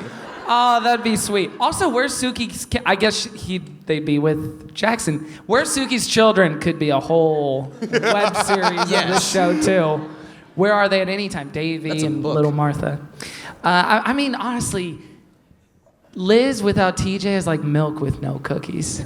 It's like milk, no cookies. What's that? Perfectly fine? No, it's and with the... great with tea? Like, what are you saying? Cookies are great on their own. Yeah, which one's the cookie? Milk? TJ's the cookie. TJ's the cookie, all right. TJ's the cookie? Liz is just milk, so it's, yeah. I just like trolling our audience with our favorite characters, in that TJ case, and April. No, in that case, it's like cookies. Well, then I don't want the milk at all. Just give me the cookies. Get her out of here. Yeah. I don't know what I'm saying anymore. The metaphor is lost and I'm hungry. Well, he's like a gross cookie. He's like one of those biscuits for toddlers for their teeth. He's oatmeal raisin. Yeah. Well, let's talk about the scene. Let's talk about the scene where Honor calls Rory. There's like these competing like dark phone calls or almost phone calls. In what world do you like, hey, I know we don't talk much, but I heard you broke up with my brother. Just wanted to say what's up. Bye. Like... Because that's pretty much what it is. Because the last thing we saw of Logan was in 608 when he's like, you think I wanted this life? You think blah, blah, blah, blah. I don't want this. It's hard to be rich. And then he throws down $2,000 on the restaurant bar and says, get a cab, whore, or whatever he says. Yeah. I think that was the exact quote. It might have been. I might be misquoting it. Wow, you took a hard turn out of Team Logan. Hard turn out of Team Logan, straight out of Compton. So this is... the first we're hearing of Logan since then, and this is what Rory discovers on the phone. Hello? Rory, hi, it's Honor Huntsberger. Oh, hi, Honor. How you doing? I've been exiled. My parents' house is 11,000 square feet, and smoking is banned from every nook and cranny of it. Only because Mom stopped smoking again. So here I am, freezing my ass off. Bummer. So I thought I'd call and tell you what a drag it is, this thing with you and Logan. Oh, yeah? When Logan said you two broke up, I almost threw a lamp at him. Oh. Moron. He's his own worst enemy. He told you that we broke up? Well, I was wondering where you were for Thanksgiving, and at first, young Seacrest hemmed and hawed, which wasn't sufficient, so he finally told me. Idiot. Him, not you. Right. I'm so sorry, but you and I can still go shopping, you know. Bergdorf's is calling. Yeah, sure. Good. Well, I have to get back inside before I turn into an ice cube. Are you at least having a nice Thanksgiving? Yeah, it's really nice. I'll be in touch. Sure. Thanks, Honor. Bye. Bye. Yeah, that's one thing. It is November in Connecticut. How cold is it outside? Cold. I like that she said it's Honor Huntsberger. Like, if your name is Honor, you don't have to clarify which one. Oh, hold up. Which Honor? Yeah. Not Honor Johnson. Yeah. Which Honor? Yeah.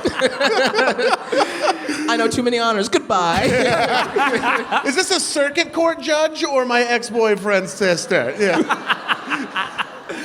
Oh, yes, Your Honor. Do you love how she opens the conversation with, look, here's how big my parents' house is, and I can't smoke in any of it. Like, just say, yeah, I'm outside. Don't say that at all. Just be like, I heard you broke... So much background detail to what she's doing. Like it was a radio show or something. It's Honor Huntsberger. I'm wearing that dress, remember? From the time It's the Honor podcast. I'm smoking an American Spirit cigarette that I bought at a mini-mart on the way here. I know, so gross. I used a $5 bill and 15 quarters. At first, they didn't accept the $50 because they thought it wasn't real. Then we got into a 15-minute discussion about Sacagawea and her role in Lewis and Clark's expedition. I said it was Sacagawea. He said Sacagawea. We never decided. It's just that for so... Anyway. It would be the length of this very podcast. Probably. I'm so sorry to all of you. This is a weird scene. And it's weird to find out that you've broken up with someone through their sister, but it's also, I think my first question would just be like, when did we become friends like this? Yeah, we're taking it to the next level here, right? Did you hear that we broke up and you're like, oh, whoa, give me her number? Yeah, what was that conversation? What was that know. Conversation? Maybe she got it from the dad, Mitchum. Yeah. Another fan favorite on the show. Every character in the show is beloved. Mitchum, April, TJ. So yeah, this continues in kind of the perfect streak of shitty breakups for Rory. Yeah. Dean being the first one, Jess being the second one, and of course Logan doing it by not doing it. Well, I guess Jess didn't do it either, did he? He just ran away. Yeah. Yeah. In that way, Jess and Logan had similar sort of breakups. Oh no, does that mean Dean's the only good one? Yeah, I think so. The math checks out. Guys, I guess we're Team Dean now. Yeah. Rory needs new men. Guys. Rory. I'm pleading with you. Don't be Team anyone in the new Netflix episodes. It shouldn't happen. It's not gonna happen. Get on board with Michael B. Jordan as her new husband. That's my pitch. Yes! I think that is a slam dunk. Or his understudy stand-in Tony. Look, all we're saying is that Tony is great. Tony's a good option, even though he's not real. Tony is me. Okay. Is my pitch for me to do it. And I like that. The only thing that is known about Tony is that he's really good at dancing. Yeah. And he's a bit of a bad boy, but not too much of a bad boy. He's the perfect amount of bad boy. What kind of dancing? Is it like at first? You name it. Oh, fantastic. I like if at first it's like, like step up dancing where it's really tough, but then she sees you, but just your silhouette. Just as at Babette's dance studio, and like classic ballerina, just beautiful, elegant dance moves, and she comes closer and it's you. You know what I mean? That's fantastic. Leotard, you're wearing a leotard. Gotta. And then, Gotta show off do the math in your head with that. Tony is well endowed. Yeah, absolutely. It's only struck me now, but you might be describing an actual character in Bunheads. Yeah! You might be. Is it Ben Vereen? Yeah. Great. No, it's not Ben I know Vereen. It's not Ben Vereen. Anyway, I don't know anything about Bunheads. We'll get to it. I don't know anything about Ben Vereen. A Cosby friend and supporter. Oh, no. Yeah, that's true. This is a sitcom now. What? Don't even go there. Don't get me started. Okay. I'm going to go pour orange juice into a glass and then never drink it. Real sitcom stuff. Let's also continue following the track with Luke's Breaking Bad, Walter White scenario situation.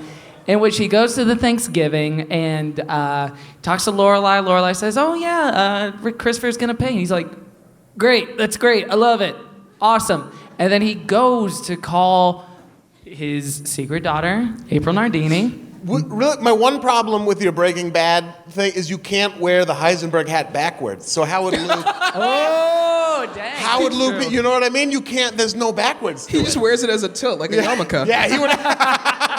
It's just gotta be wrong. It doesn't have to be backwards. He would have front stitched on it, and that would be backwards. Yeah. All right, go back on your wonderful. I'm sorry. Caesar's about that. Jesse. Yeah. I mean, it all tracks. And he makes a decision to call, and then Rory and Luke come back to the table after they're both like bummer kind of phone calls or almost phone calls. And again, it's a weird bummer ending. Scored to the song "Eye of the Tiger" by Paul Anka, the human Paul Anka. "Eye of the Tiger" by Paul Anka. The end. I was just describing what happened, just catching everyone up for those that didn't know. That I didn't realize that was a Paul Anka song. They're like leaning heavily on that now. Yeah, so it's tying it in, but it's Fun. again perfect streak of like sad endings, which is why I like this season. A lot of people don't. I like it. Should we go to what were we gonna say, Demi? I want an end to this like secret daughter thing already.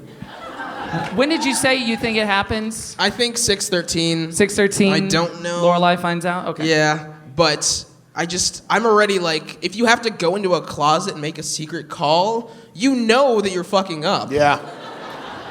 Wow, I've never thought about that. It's only shameful things or surprise birthday party reservations. Right. Yeah. Where you're like, "Hi, Olive Garden, could you do 18 tonight?" Like, it's like, those are the two. Yeah. Specifically Olive Garden. Yeah. And they can, by the way. Oh, yeah. Always. They're just like, They can't. welcome to Olive Garden. Are you in a closet right now? Okay. Oh man. So should we get into some Twitter Q&A? Let's do it. I forgot that I say Twitter Q&A. Miriam says, so we find out in this episode Christopher has not known that Rory took a break from Yale. Really? I realized there was a big fight, but neither Gilmore Girl let him know about this. Demi, does this finally change your opinion about Christopher as a father? That he didn't know? Yeah. No. Yeah. Wait, why would it change my opinion that they didn't tell him anything? I think that he is disconnected enough from the family that he would not have known. I still can't tell if they're trying to keep him disconnected or if he is straight up just like, I don't want to be a part of it. It feels like it goes back and forth by them being like, we don't talk to him because he's ruined us. But when he reaches out, they're like, okay. And that's not me, like, I don't know who to blame in that situation. Annie says, what girl's name would make the best song title? Honor. Layla. Yeah. Honor. Honor would be pretty good. I would have liked to see him give it a shot with Lane's Korean name. Yeah, actually, that would have been very sweet. It would have been impressive if they pulled it off. Oh, now that's how he has to get her back, all right? He has to write a song that is like so convoluted, and it's like maybe not even a great song, but he sings it too late. And it's offensive on some level. No. Yeah. Well, it has to be a little bit offensive. But just on because accident, yeah. Sebastian Bach's character would definitely do something racist while they played it. Just knowing him. And he'd be like, what? Why? Why was that bad? He gets kind of homophobic in this episode. Yeah. Oh, what was the line? Well, let's go to our segment. Is this homophobic? Where he says, he says something about like writing a song about a boy's name. It's like, if it was a boy's name, I'd be out the door before you could say see ya. Yep. As if like he's like, oh, I can't get All right, for this. so the question is this homophobic? Ian, we go to Ian. Hard yes. Yeah. Hard yes. Hard yes. I'm gonna say soft yes. Yeah. Ooh. Because I just like to walk softly. And I'm gonna be the middle yes, the middle bowl of porridge. Okay. You're the yes that's just right. Yes. Yes. That was just right. Oh, I see what you mean. And also before sorry. Yeah. Does anyone, for this one time I'll allow someone to shout out, does anyone know Lane's Korean name? Hung Young? Very close to Anyang. Very close. Oh no! I hate to say it. Okay, if he wrote a song called Hung Yun, that would be so sweet, especially if like they're still together in the song. Maybe the song doesn't do too well. How about you write it right now, Demi? Is he a rap song? Yeah. Hung Hung young, I'm fucking sprung. I love ya, I'm gonna marry ya. Gonna get married to Lane, it's insane. I'm loving Hung young, I'm on one, on cloud 9. Lane's so fine, my name's Zach. I'm gonna get her back with this song. And the song is called Hung Young. Yes! If someone wrote that song for me, I would say no. Yeah. Oh. If I'd say A for effort. Yeah, I'd be like, oh, you tried. And also, I think you pronounced it wrong every time. But yeah. We'll find out when this episode comes out. But also, in addition to Q&A, we need to ask ourselves, what did Television Without Pity say about this episode? Television Without Pity, the popular discussion forums of the day. The TWAPular. The TWAPular. Yeah. For a little segment we call... Hope you're ready for the next episode. Hey, hey, hey, hey. Check TWAP every day.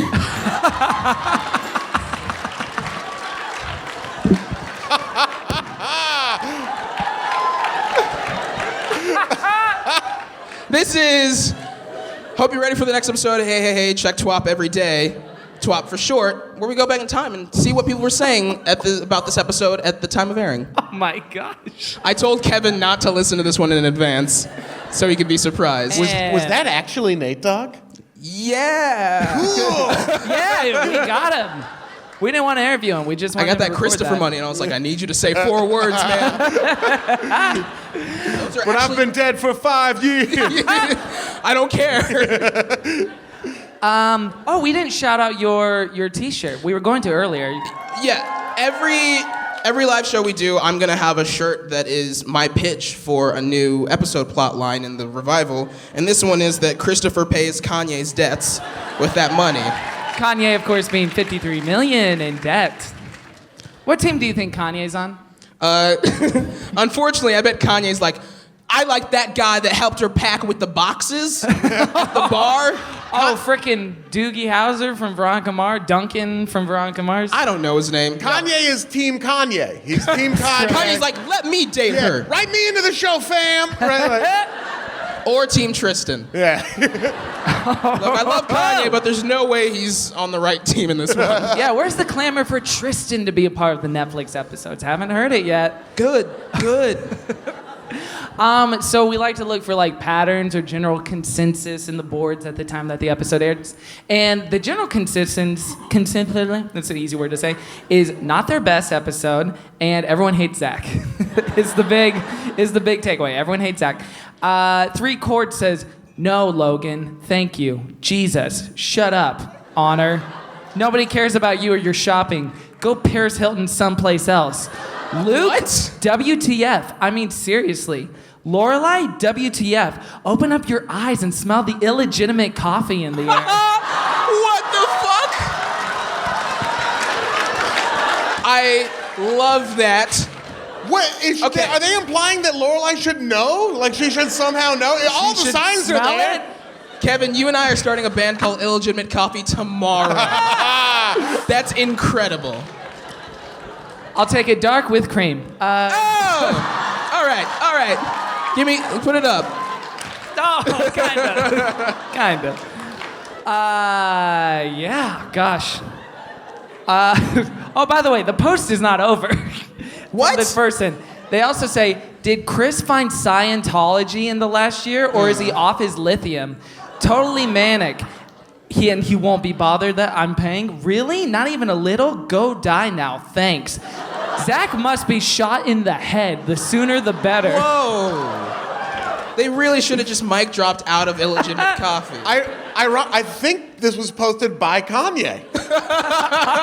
Maybe. It sounds like one of his Twitter rants. Oh boy, Dinky D21 says, I've always known Zach was an asshole with no talent. Now Lane knows. They have zero chemistry together. She should hook up with Brian. His song sounded adorably catchy, like a Lifehouse tune. This is definitely a 2005 post. Yeah. What was their big one. And I'm falling in love with you. Oh yeah, I'm standing Hanging by a there Moment. until you make me new. Dude, I loved that song. We all did. Dude, they opened it up at one point. You know where they kept it kind of low key, but then they hit the. I'm falling even more in love with you. Letting go of all I held on to. I'm standing here until you make me new. Hanging by a moment here with you.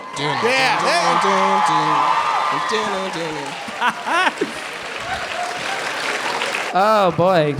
I mean, it sounded adorably catchy to me. From the two notes, like, you can't be like, oh, you gotta hook up with this guy because he played two notes, like 2 lines of the song.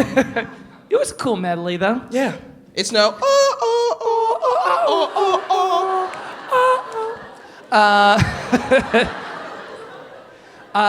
Tucson Mike. That's this username. Yeah. Tucson Mike. Walter.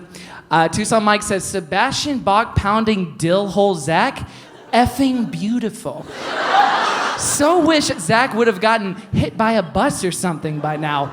And whatever poster suggested the Brian Lane potential hookup, wordy word wordsmith. Brian seems like a genuinely nice guy, and Lane needs someone like that. I'm so going for rock immortality, even though I am a talentless ass basket fronting a sucky band, Zach. Go away already. That was all hyphenated, by the way. Well, yeah, we knew that. Just in case that wasn't clear. Yeah, the traditional hyphenation of that. I would like to find Tucson Mike at like whatever.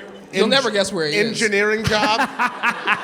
Just walk into the Enterprise Rent-A-Car managers and be like, read this thing you posted out loud. I'm Tucson Mike. Oh boy, oh boy, oh boy, oh boy. Oh, you know what's one thing we didn't mention was it was kind of a nice little bit of continuity in the teaser when they're like, when she hits the bop it on accident. That was nice. I thought it was weird. Like, as a joke, I get it, and it's nice to sort of throw back to old things, but that could have easily been cut. The bop it thing? Yeah, I was just like, you don't see the bop it. It's literally something they just kind of edited in to be like, oh, the bop it, remember? Anyway. I thought it was nice texture, though, at least to the scene. Yeah. Now let's do something we're wont to do at our live shows and take it out to a little audience Q&A. Audience Q&A. So a couple of guidelines. We've done a few of these shows now. A couple of guidelines for the Q&A.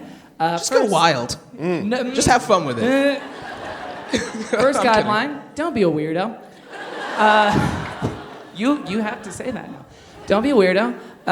Don't try to convince us of boyfriend X with your question. We're good. And what's the other guideline we usually give? No racial slurs, please.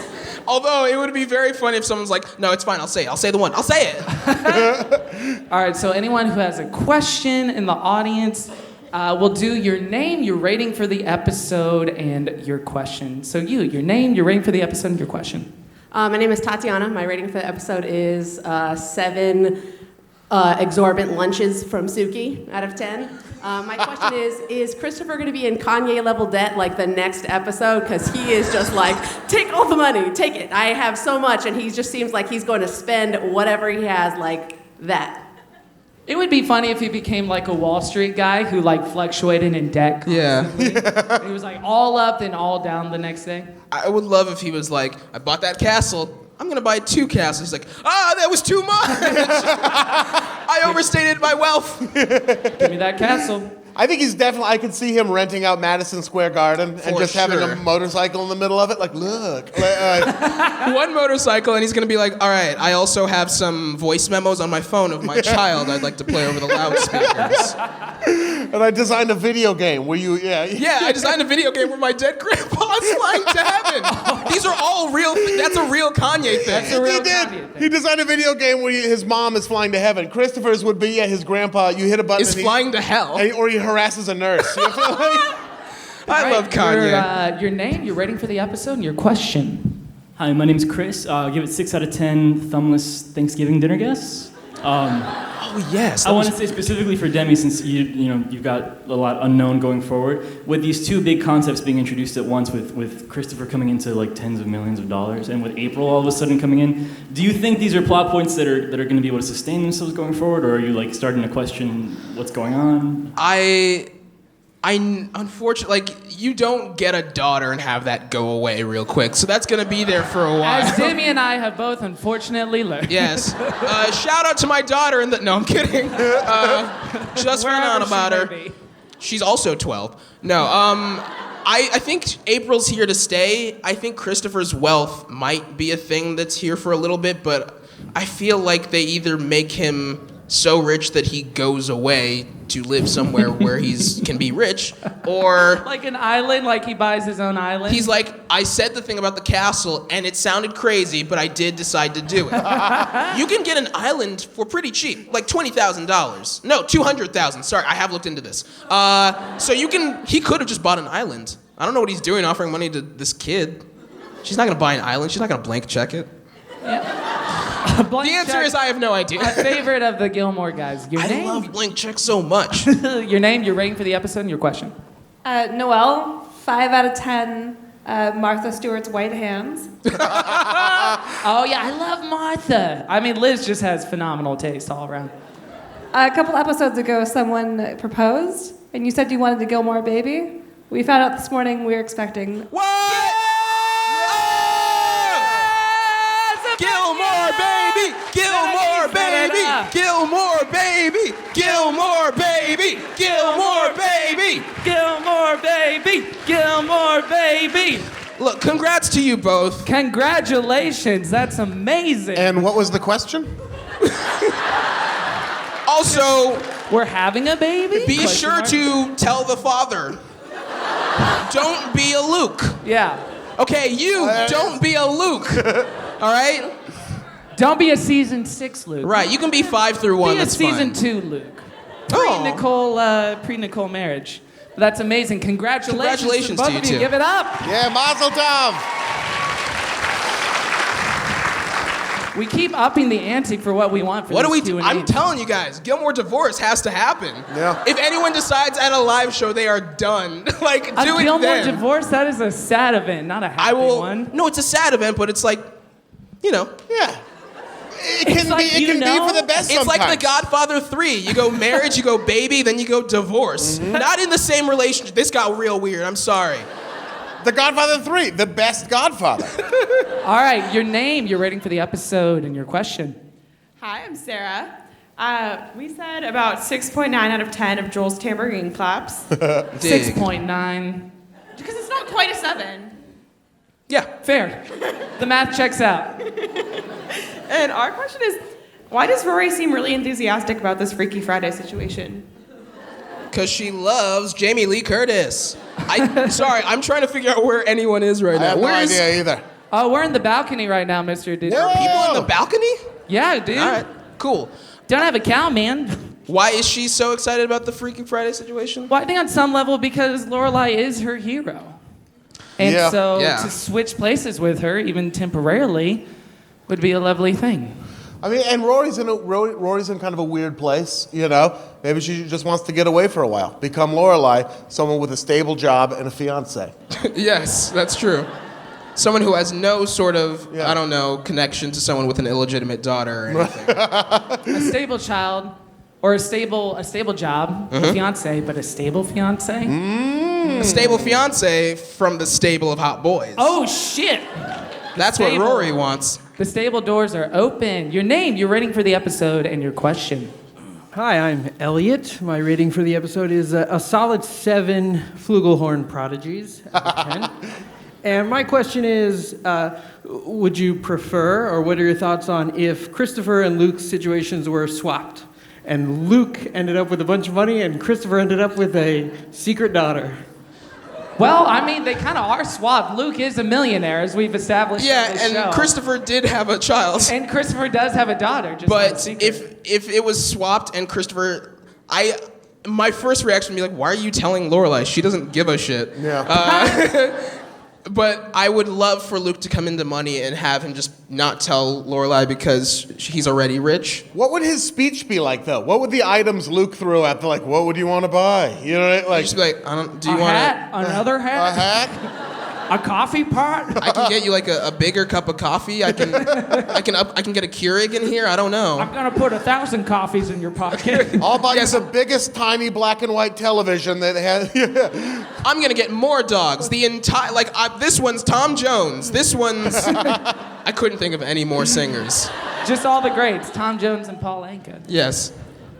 Oh, dude, you know what we didn't do? What? Oh, I didn't forget. I was waiting. Oh, well, I forgot. You were about to wrap up? Daddy made a boo-boo. Folks, we got 3 hours left. Lock the doors. Fashion. If you'll kindly turn your attention to the screen, please, and we will look at some fashion. This is one thing. This is the opening scene with, you turn the lights down. This is the opening scene with Lorelai and Rory in the bathroom. I was just really struck by the fact that we don't see them in the bathroom that much. I feel like people who've never watched this show before would think of it like, oh, they're doing their hair in the bathroom all the time. But you don't see that much. That would be a perception of the show. Yeah. And its girly nature. And seeing it right now, this looks like a Freaky Friday setup. This looks like they're gonna turn and go, I wish I was you. And then, yeah. And then they look in those mirrors. Yeah. Yeah. Yeah, and this is Lorelai's floral blazer? Is that what it is? I kind of like it. Oh, that's very in now. Yeah. Like Lorelai's jacket right now would be, I think, pretty cool. You see a lot of people at a Whole Foods rocking that.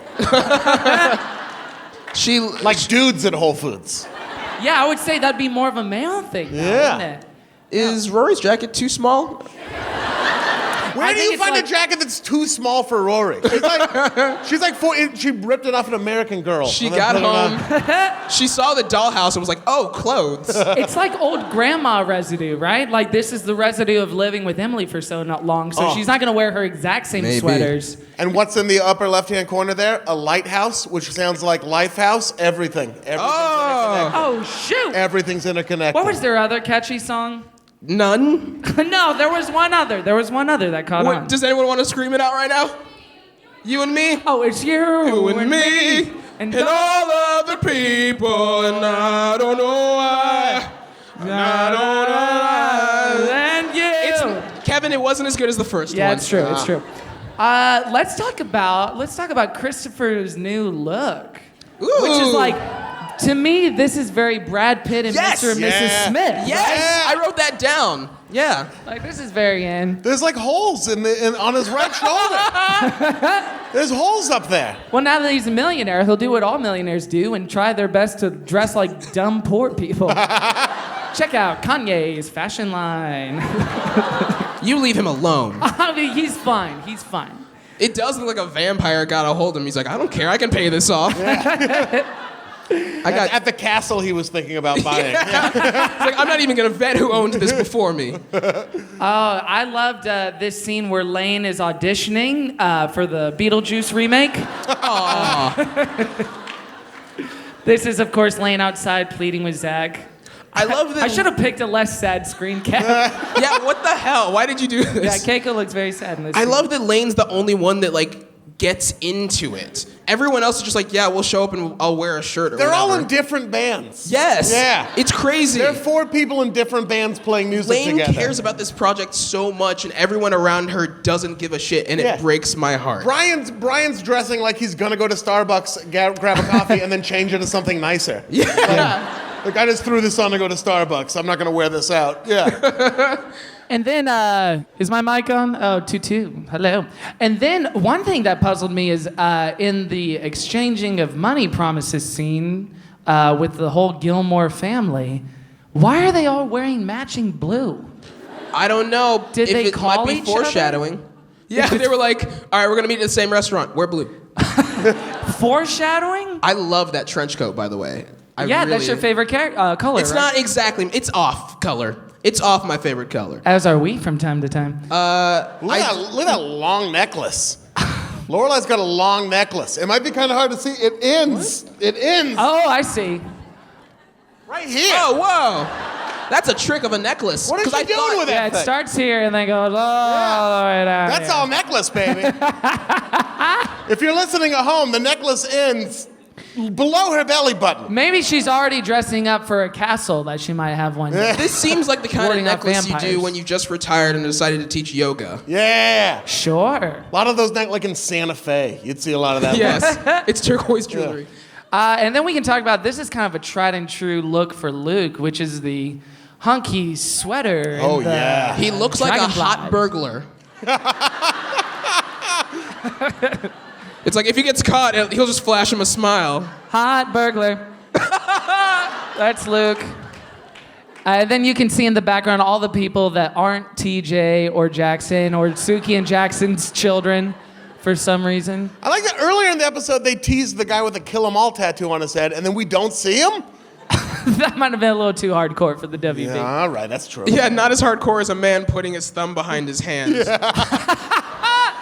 He doesn't have any thumbs. What a weird detail.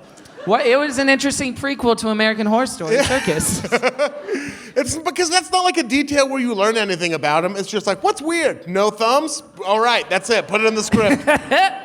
And then, of course, this is our little Suki and Michelle. Actually, you know what? I just want to play this scene because it was a nice little return to Melissa McCarthy's physical comedy that was so prevalent in the first few seasons. This is the scene that greenlit Tammy.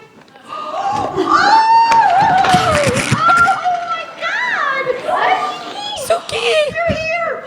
You're with us! Oh, I missed you! I missed you. This means you can set a wedding date. No impediments. Yeah, I already told Luke. Hyperventilating! I was just working on my list of what to make for Thanksgiving, and I was wishing you were gonna be here, and now you are! Oh my God! What I'm wishing for is actually coming true. Quick, wish for a Sephora to be built within walking distance. Do you need a paper bag? I'm good, just happy. Rory! Oh, hi. Wow, Michelle. Hi. Boy, that was weird. She just surprised me, that's all. It's kind of okay that you are here. It's kind of okay with me, too. Lunch! What? Lunch! I'm making you lunch! But we just... Don't fight it. It just came to me. Kebabs. I just realized, if she made the lunch and then they have like a feast of food, was she just like, I'm done with Thanksgiving for now. I'm gonna make 74 dishes for these. Oh yeah, they had a million plates in They had front so of them. much food. And Yeah. I get that it's at this point I think she knows and they're just like, that's the joke now, but that was a lot. Some of Suki's in them on were the pre-made. That ciabatta sandwich with the mozzarella and tomato, that was already made. It Right. was there on the counter. Those So are they all brought things that were out. sent back. Some of it was in the fridge, you know? Oh, it was all leftovers I at the think end? that's my, leftover and some new kebabs. That's my... I loved Michelle's Reaction? It's like, oh wait, I'm not supposed to be the happy one. Yeah, he let his card show for a little bit, didn't he? Yeah. He was a bit of a softie. And then we have to... I like Suki's Mockingjay buttons. Oh, yeah. We have to say farewell to Sophie. Bye-bye, Sophie. Have fun wherever you may go. Have fun working on Beautiful. You have to... You know she wrote the songs in that musical, right? What? The Locomotion. No, I know now. Will You Still Love Me Tomorrow? I Wikipedia'd it. I know everything about Carole King now. Gangnam Style. Quiz me after the show. She wrote that Lifehouse song, actually. That was part of the Brill Building. She ghost wrote for Lifehouse. Yeah, that's right. And then, we didn't even talk about the one scene. There's some characters that have one single scene in this episode. The first being Paris, who it sounds forgot. like might be running a bit of a tyranny at the newspaper as of Amora right tyranny? now. What's that? Never mind. Amora tyranny. tyranny. Oh, wow. There's no, don't cheer that. That's not anything. Woo! There's a Graham connection. It is very funny. Yeah, the Paris scene was great, as every Paris scene is. She's full Anna Wintour at Ooh, she is. the Yale newspaper. Oh, totally. Yeah. And then the other character that had only one scene and no lines was Mr. Kirk Gleason. He looks like he just jumped out of a plane. Which she's done on this show before. That's true. I just pointing out, Sean Gunn made more money for that one scene in this episode than most of you make every year. Why? Why say that? with the just like you're all poor. Just and a guess so- who's not? Just a It's sobering him. thought for us all. Honestly, he deserves it because this was my favorite scene in the entire. No, I'm kidding. Is that true? Oh, No, okay. I forgot it happened. And then we can talk about Rory. This is Rory at the club where they were supposed to get their big break. Still dressing kind of like, I mean, how would we describe this? It's pretty conservative, right? Her hair does look like Go-Go Yubari from the Kill Bill franchise Oh, yeah. now. A nice textured blazer there. There's some texture to She it. kind of looks like a Mormon. That's a Lenny Kravitz jacket. That is. For all the complaining about how's he famous, he's famous because you're wearing his clothes, right? Did you put no shirt underneath that and like leather pants? Yeah, that's Lenny. Oh, look, and if you look in the background, I love having a laser pointer. There is a stealth Regina Spektor cameo. Oh, it is, yeah. Rory's her sweetest downfall, know what I'm saying? The hat goes with that jacket. Yeah, it's true. That's the missing piece to the puzzle. And then What we about, got. do you have, what were you going to say, I was Demi? going to say David Schwimmer, the audio engineer. I don't know who that is. Oh yeah, Robert Kardashian on the ones and twos. We'll talk about that. The two guys from the record label couldn't have been more different. One of them was like kind of a classically cool dude. Yeah. And the other one just kind of had like a blazer on over a sweater. Like he was obviously the numbers guy. Yeah. You know, yeah. Anyway, that's it. There's no joke after that. Another thing about Some of these are just observations. Another guys. thing about their gig, they open the curtains, and like within 2 seconds, people are just like, "Boo! You should have started before you opened the curtains." I wish someone would have coordinated with everyone in this audience for the show tonight and done the same to us. That would have been when we got on stage. hilarious. Just immediately and not started at booing all us. Confidence ruining. But then you two would have gotten in a fight, and I would have had to stand out there like Joel, just like moving all weird like a puppet, a poorly built puppet. He looks like when they have Elmo with legs, and you're just like, no. Elmo with legs is one of my favorite things in the world. Elmo with legs is a nightmare. It is a you're not- nightmare. It's unsettling. You're not supposed to see Elmo's legs. I don't like knowing he can move. He's cute when he's a stationary puppet, but when you put legs on, it's a monster. It's like, oh, I get how they do it because they don't see the legs. And then when you have legs, he's like, what? How are they doing it now? Yeah. Anyway. And then one more fashion note. I like this cute little top that Lorelai's wearing. Yeah, with flowers and like peach. Oh, buds. some of the audience do not agree. Who likes it? By a round of applause. Who doesn't like it? All right, I don't like it. Mixed messages because they're cheering to say boo. That's true. Oh, man. Do you guys like it? Wait a minute. You polled the audience and you're like, okay, I don't like it now. Yeah. That's what we should do for every show. How do you want us to have an opinion? And then just whatever the majority what'll is make you wins. like us? Yeah, that's right. I like it. I like it too. And that's been the Fashion Report. Fashion. Any stray observations on our part before we rate the episode? Anything we didn't mention? I'd have to get my phone out to read it, so I'm just going to say no. No stray observations? I'm sure there's nothing clever written on my phone. I had a Kendrick Lamar quote written down at one point. Because he said, what do you want? A house? And I was like, what you want? You a house, you a car for acres, and a mule? Anyway, doesn't matter. My name is Lucy. There you go. I'm a dog. Is that what he says? Yes, now? motherfucker, you can live at the mall. Yep. A big segment of our audience connects with that.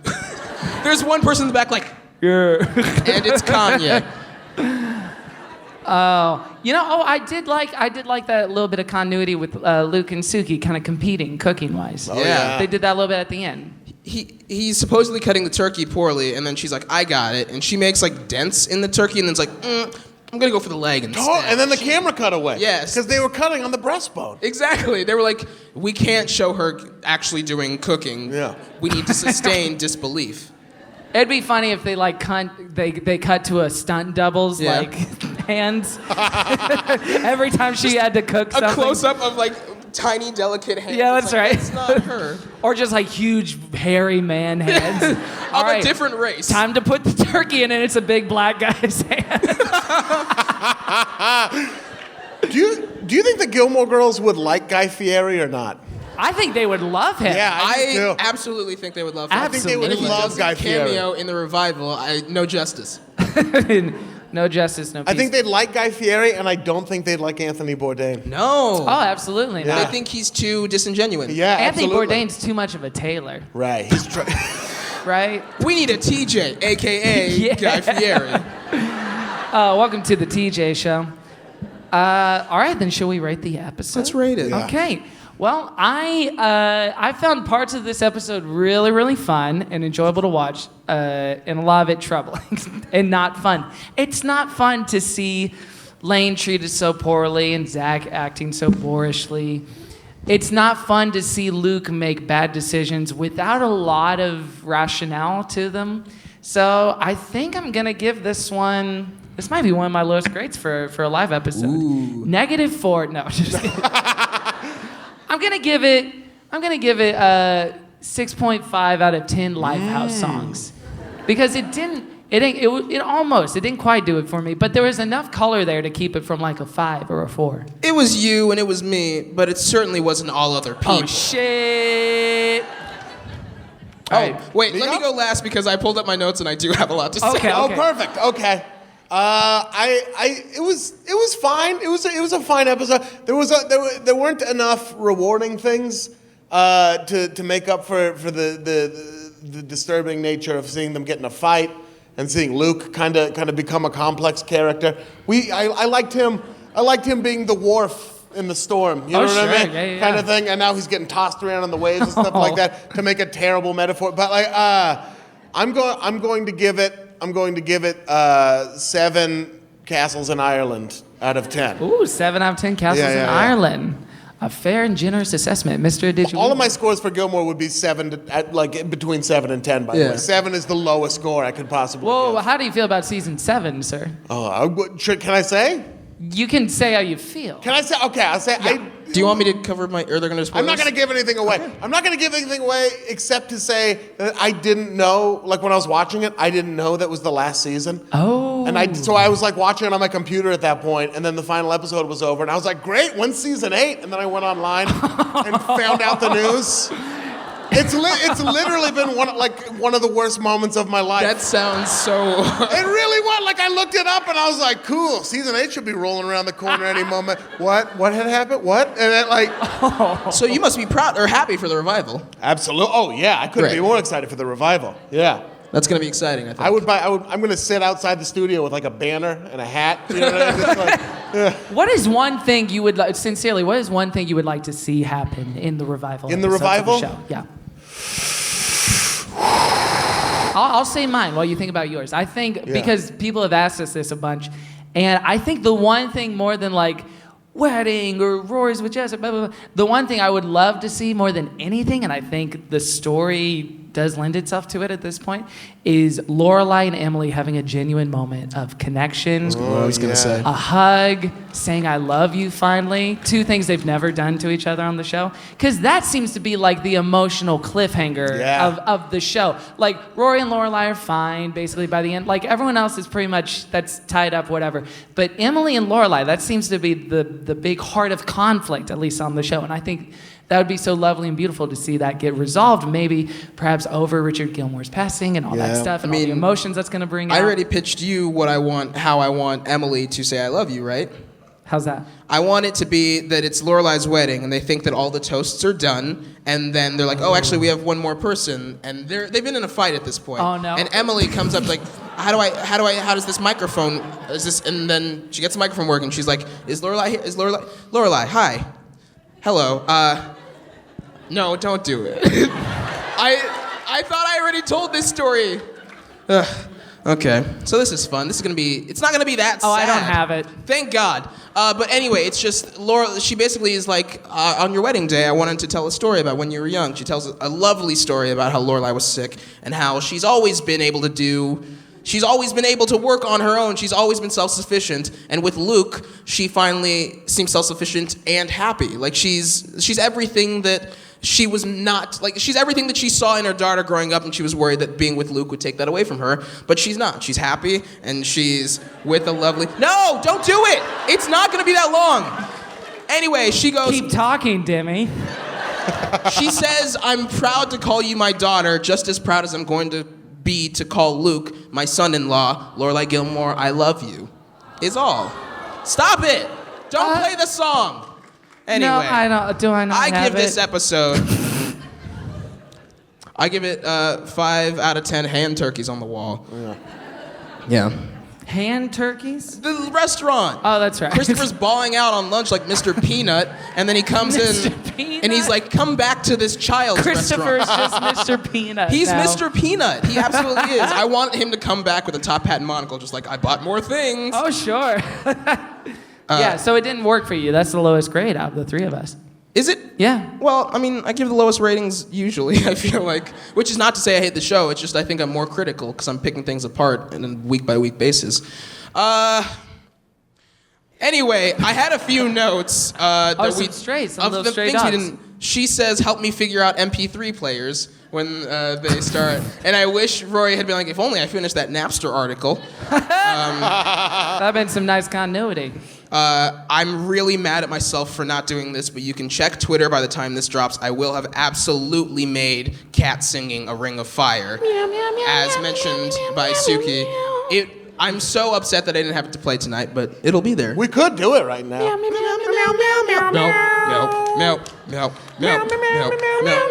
don't know the song very well. We know that part. Meow, meow, meow, meow. Meow, meow, meow, meow, meow. It's not. We're doing really Meow, low meow, meow, meows. meow, I feel like meow, meow meow. shouldn't go this low. Can we just, we'll drop it into the recording right now. They're so good. Yay. The listeners at home loved it. Thanks for clapping for a non-existent thing. Our audience is so sweet. We should talk about the Jinx back moment at the diner. Oh, should we do it? No. Okay. I don't want to do it because I hated it. I didn't hate it. I did. I very much thought, like, if they did the season 1 and then brought it back, maybe it'd be cute. But I was like, no. Especially when Lorelai's like, let me do it. I was just kind of like, I know that your whole thing is you're a grown child, but this is stop this. It wasn't even that good. No. It wasn't even that good of a handshake. Watch any NBA game, and you're going to see five. You're going to see the greatest handshakes. That's what they're realizing. I know that the Venn diagram of Russell Westbrook fans and Gilmore Girl fans might just be me. It's just the entire audience. It might just circle. But just look up Russell Westbrook handshakes. Imagine it's Rory and Lane, and you're going to be on cloud 9. It's not even as good as The Parent Trap with Lindsay Lohan. Yeah, they get their butts involved. Yeah. There's not enough butt stuff on this show. Please, tonight's hashtag is not enough butt stuff. Thank you, Kevin. So on the call with Paris, I love that Paris says, wow, you don't even recognize your best friend's voice. Rory's so being nice to not say, you're not my best friend. She is being nice. Paris needs kindness, guys. She does. The hardest I laughed at this episode was Rory's terrible drum roll. I thought it was genuinely very funny. Oh, Lorelai's, and then it was Rory's. Yeah, when Rory comes back and does it to the phone with Paris, I laughed out loud. It was great. What was it like? It was like... Somebody trying to do that, like the Trillig in Spanish, who's like terrible at Yes. it. Yeah. Oh, so man. somebody getting a C in Spanish. That's what it was. It was the sound of someone getting a C in Spanish. Yeah. I hated Honor saying, young Seacrest, hemmed and hawed. I was like, oh, you're not Lorelai. Don't do that. Oh, she was trying to do a Lorelai, but failing at it. I mean, she doesn't know who Lorelai is, but she was trying to do a Lorelai. Anyway, 5 out of 10. All right, guys, thank you so much for coming to the show tonight. Give it up for Ian Carmel. Thank you. Before we go, we got Where You Tweet, I Will Follow, where we plug our stuff and plug things that we're into. Ian, thank you so much for joining us. Yeah. Where can people find you? What do you have to plug? And what's something, movie, a TV show, a book, a song in pop culture you're enjoying right now? Yeah. I'm on @Ian Carmel on Twitter. That's with a K. And just Ian Carmel on Instagram. My plugs, you can buy my stand-up comedy album, 9.2 on Pitchfork. This is a sneaky title. On Kill Rockstars Records, and watch The Late Late Show on CBS. Yeah. James Cornrose. Watch it on the Columbia Broadcasting System, 1237. And then my pop culture recommendation is The People versus O.J. Simpson. You have to watch it. The juice is loose. It's amazing. It's my favorite TV show right now. It's good. It's like an actual good TV show, and then it's awful too. Somehow it's also awful. Oh my gosh, I'm so relieved you said that. Sometimes it's also like a terrible TV show with awful performances and really good performances. I can't put my finger on it. In the most serious moments, they'll be like, you can't do this, Juice. I know your name is OJ, but I have to call you Juice. They made David Schwimmer say, "Hey guys, Uncle Juice's family." Uncle Juice! I also love when Selena Blair, who's playing Kris Jenner, says, "Kim, Courtney, settle down." Like, they just have to let you know, it's like, remember, she's a Kardashian. Oh my God. The Kardashian kids, the scene, I've said this before, the scene where Robert Kardashian explains to his daughters and children, I guess his son's there too, that being a good person is better than being famous is the worst thing I've ever seen in my entire life. But it's nothing. It is the worst thing I've seen. It's nothing without a noble heart. It was so weird. Was awful. And then like Little Kim. Hey. Wait, she's in it too? Lil' Kim rolled her eyes so hard I thought they were gonna fall out of her head and like roll down the table. It was amazing. I mean, all the Kardashian stuff is great. Her bedroom with all the like Joey Lawrence and Jonathan Taylor Thomas posters. Ugh, it was fantastic. I feel like the set decoration people were just told it's the 90s and nothing about the plot. Oh, sure. I'm at Electro Lemon. You can go places for that. My pop culture plug this week is a weird one, but this is not a bit. There is a album. So basically, the Powerpuff Girls are coming back. And yeah, you should cheer. Where's this going? Just wait. I love Powerpuff Girls, by the way. No, I do too. They're funny. In the Powerpuff Girls coming back, I sort of realized that there was an album I listened to maybe every day when I was like 11 through 14 that is Powerpuff Girls Heroes and Villains. It is a Powerpuff Girls soundtrack made, it's like literally just a series of indie artists doing tracks inspired by, like Devo is on it. It's so, Apples and Stereo is on it. Wow. Lifehouse. Wait, I remember this album. No, I think it was the first album I ever bought, and I listened to it again. It's fucking great. So my plug is Powerpuff Girls Heroes and Villains, and it's even better because I saw Pitchfork reviewed it, and they wrote the most pretentious review of a Powerpuff Girls album. Oh my God. So, how did they rate it? How did it fall? I think it was like 6.2. Oh, how generous, Pitchfork. They were like, ugh, it's so beneath us to write this. I mean, to say these were even inspired by Powerpuff Girls is a farce, and it's just like, shut up, guys. It's a great, it's truly, I recommend it. So yeah. Oh boy. Well, you can follow me at Kevin T. Porter everywhere, and I will plug 2 podcasts I'm actually really enjoying. It kind of bums me out that a lot of podcasts hosting and listening is like a white man's game. They came out with this survey that's like, it's just overwhelmingly white male, and it's like, it is. It's kind of a bummer. Tired of white males. Which is why this is so great. And 2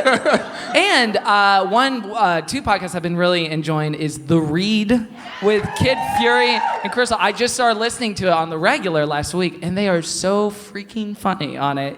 And they're so great and wonderful, and just their chemistry is awesome. And then another one from Gimlet, a show called Sampler. That is, it goes through different podcasts and takes different samples of it, usually showcasing different African-American hosted podcasts. And that's just a terrific show, super well produced, really great interviews on it. So check those out. Those are really good. Oh, I'd also like to plug Genuine. Yes! Wow, wow, wow, wow. Wow, wow, wow, wow. Well, wow, wow, wow. This doesn't make sense to anyone in the audience. Well, it makes sense to me. Well, wow, wow, wow. Well, wow, wow. I'm just a bachelor. So Genuine, you can check that out.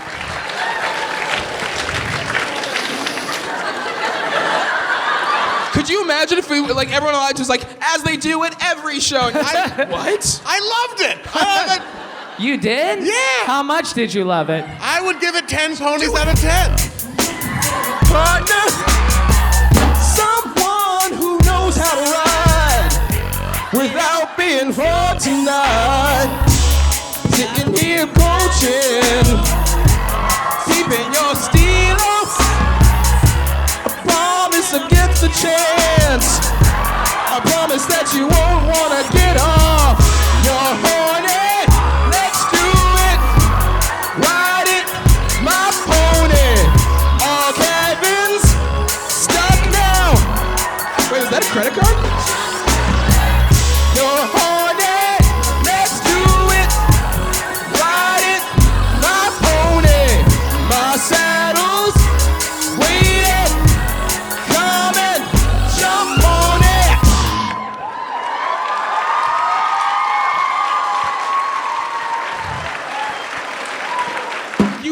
literally have no understanding of why that just happened, and you loved it. That's great. I love you guys. I threw my Vons card at you. Does he get to keep it? Does he get to keep the Vons card? You get to keep the Vons card. There's gotta be some people who are here who don't know what the podcast is, and their friends were like, just come along, it'll be fun. And they're like, what the fuck? It's been 2 hours. They're dancing to Genuine? Oh my gosh. He threw a Vons card at him. What's happening?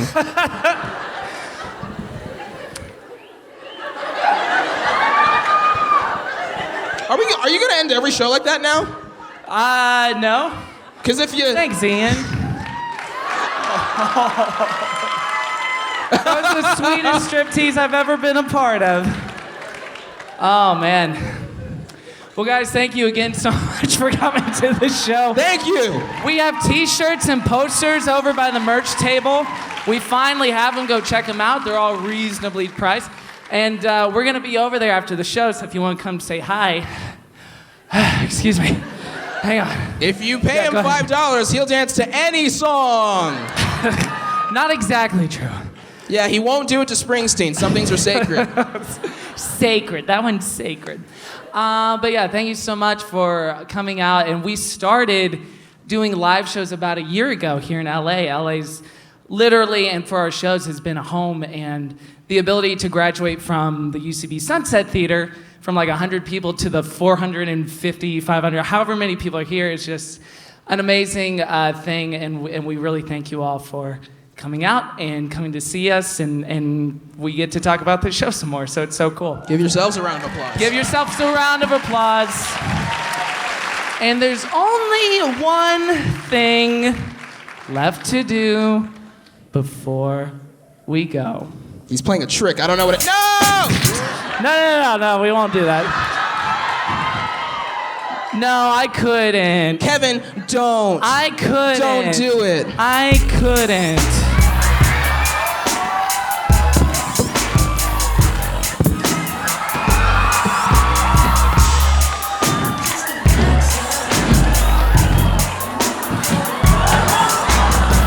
Someone who knows how to ride without being caught tonight. Sitting here holding in your stilo. Just once if I had the chance, the things I would do to you. You're on it, let's do it. Riding my pony, my saddle's waiting. Come and jump on it. Enough of that. If you're out on the road, pause the feeling lonely and so cold. Hot.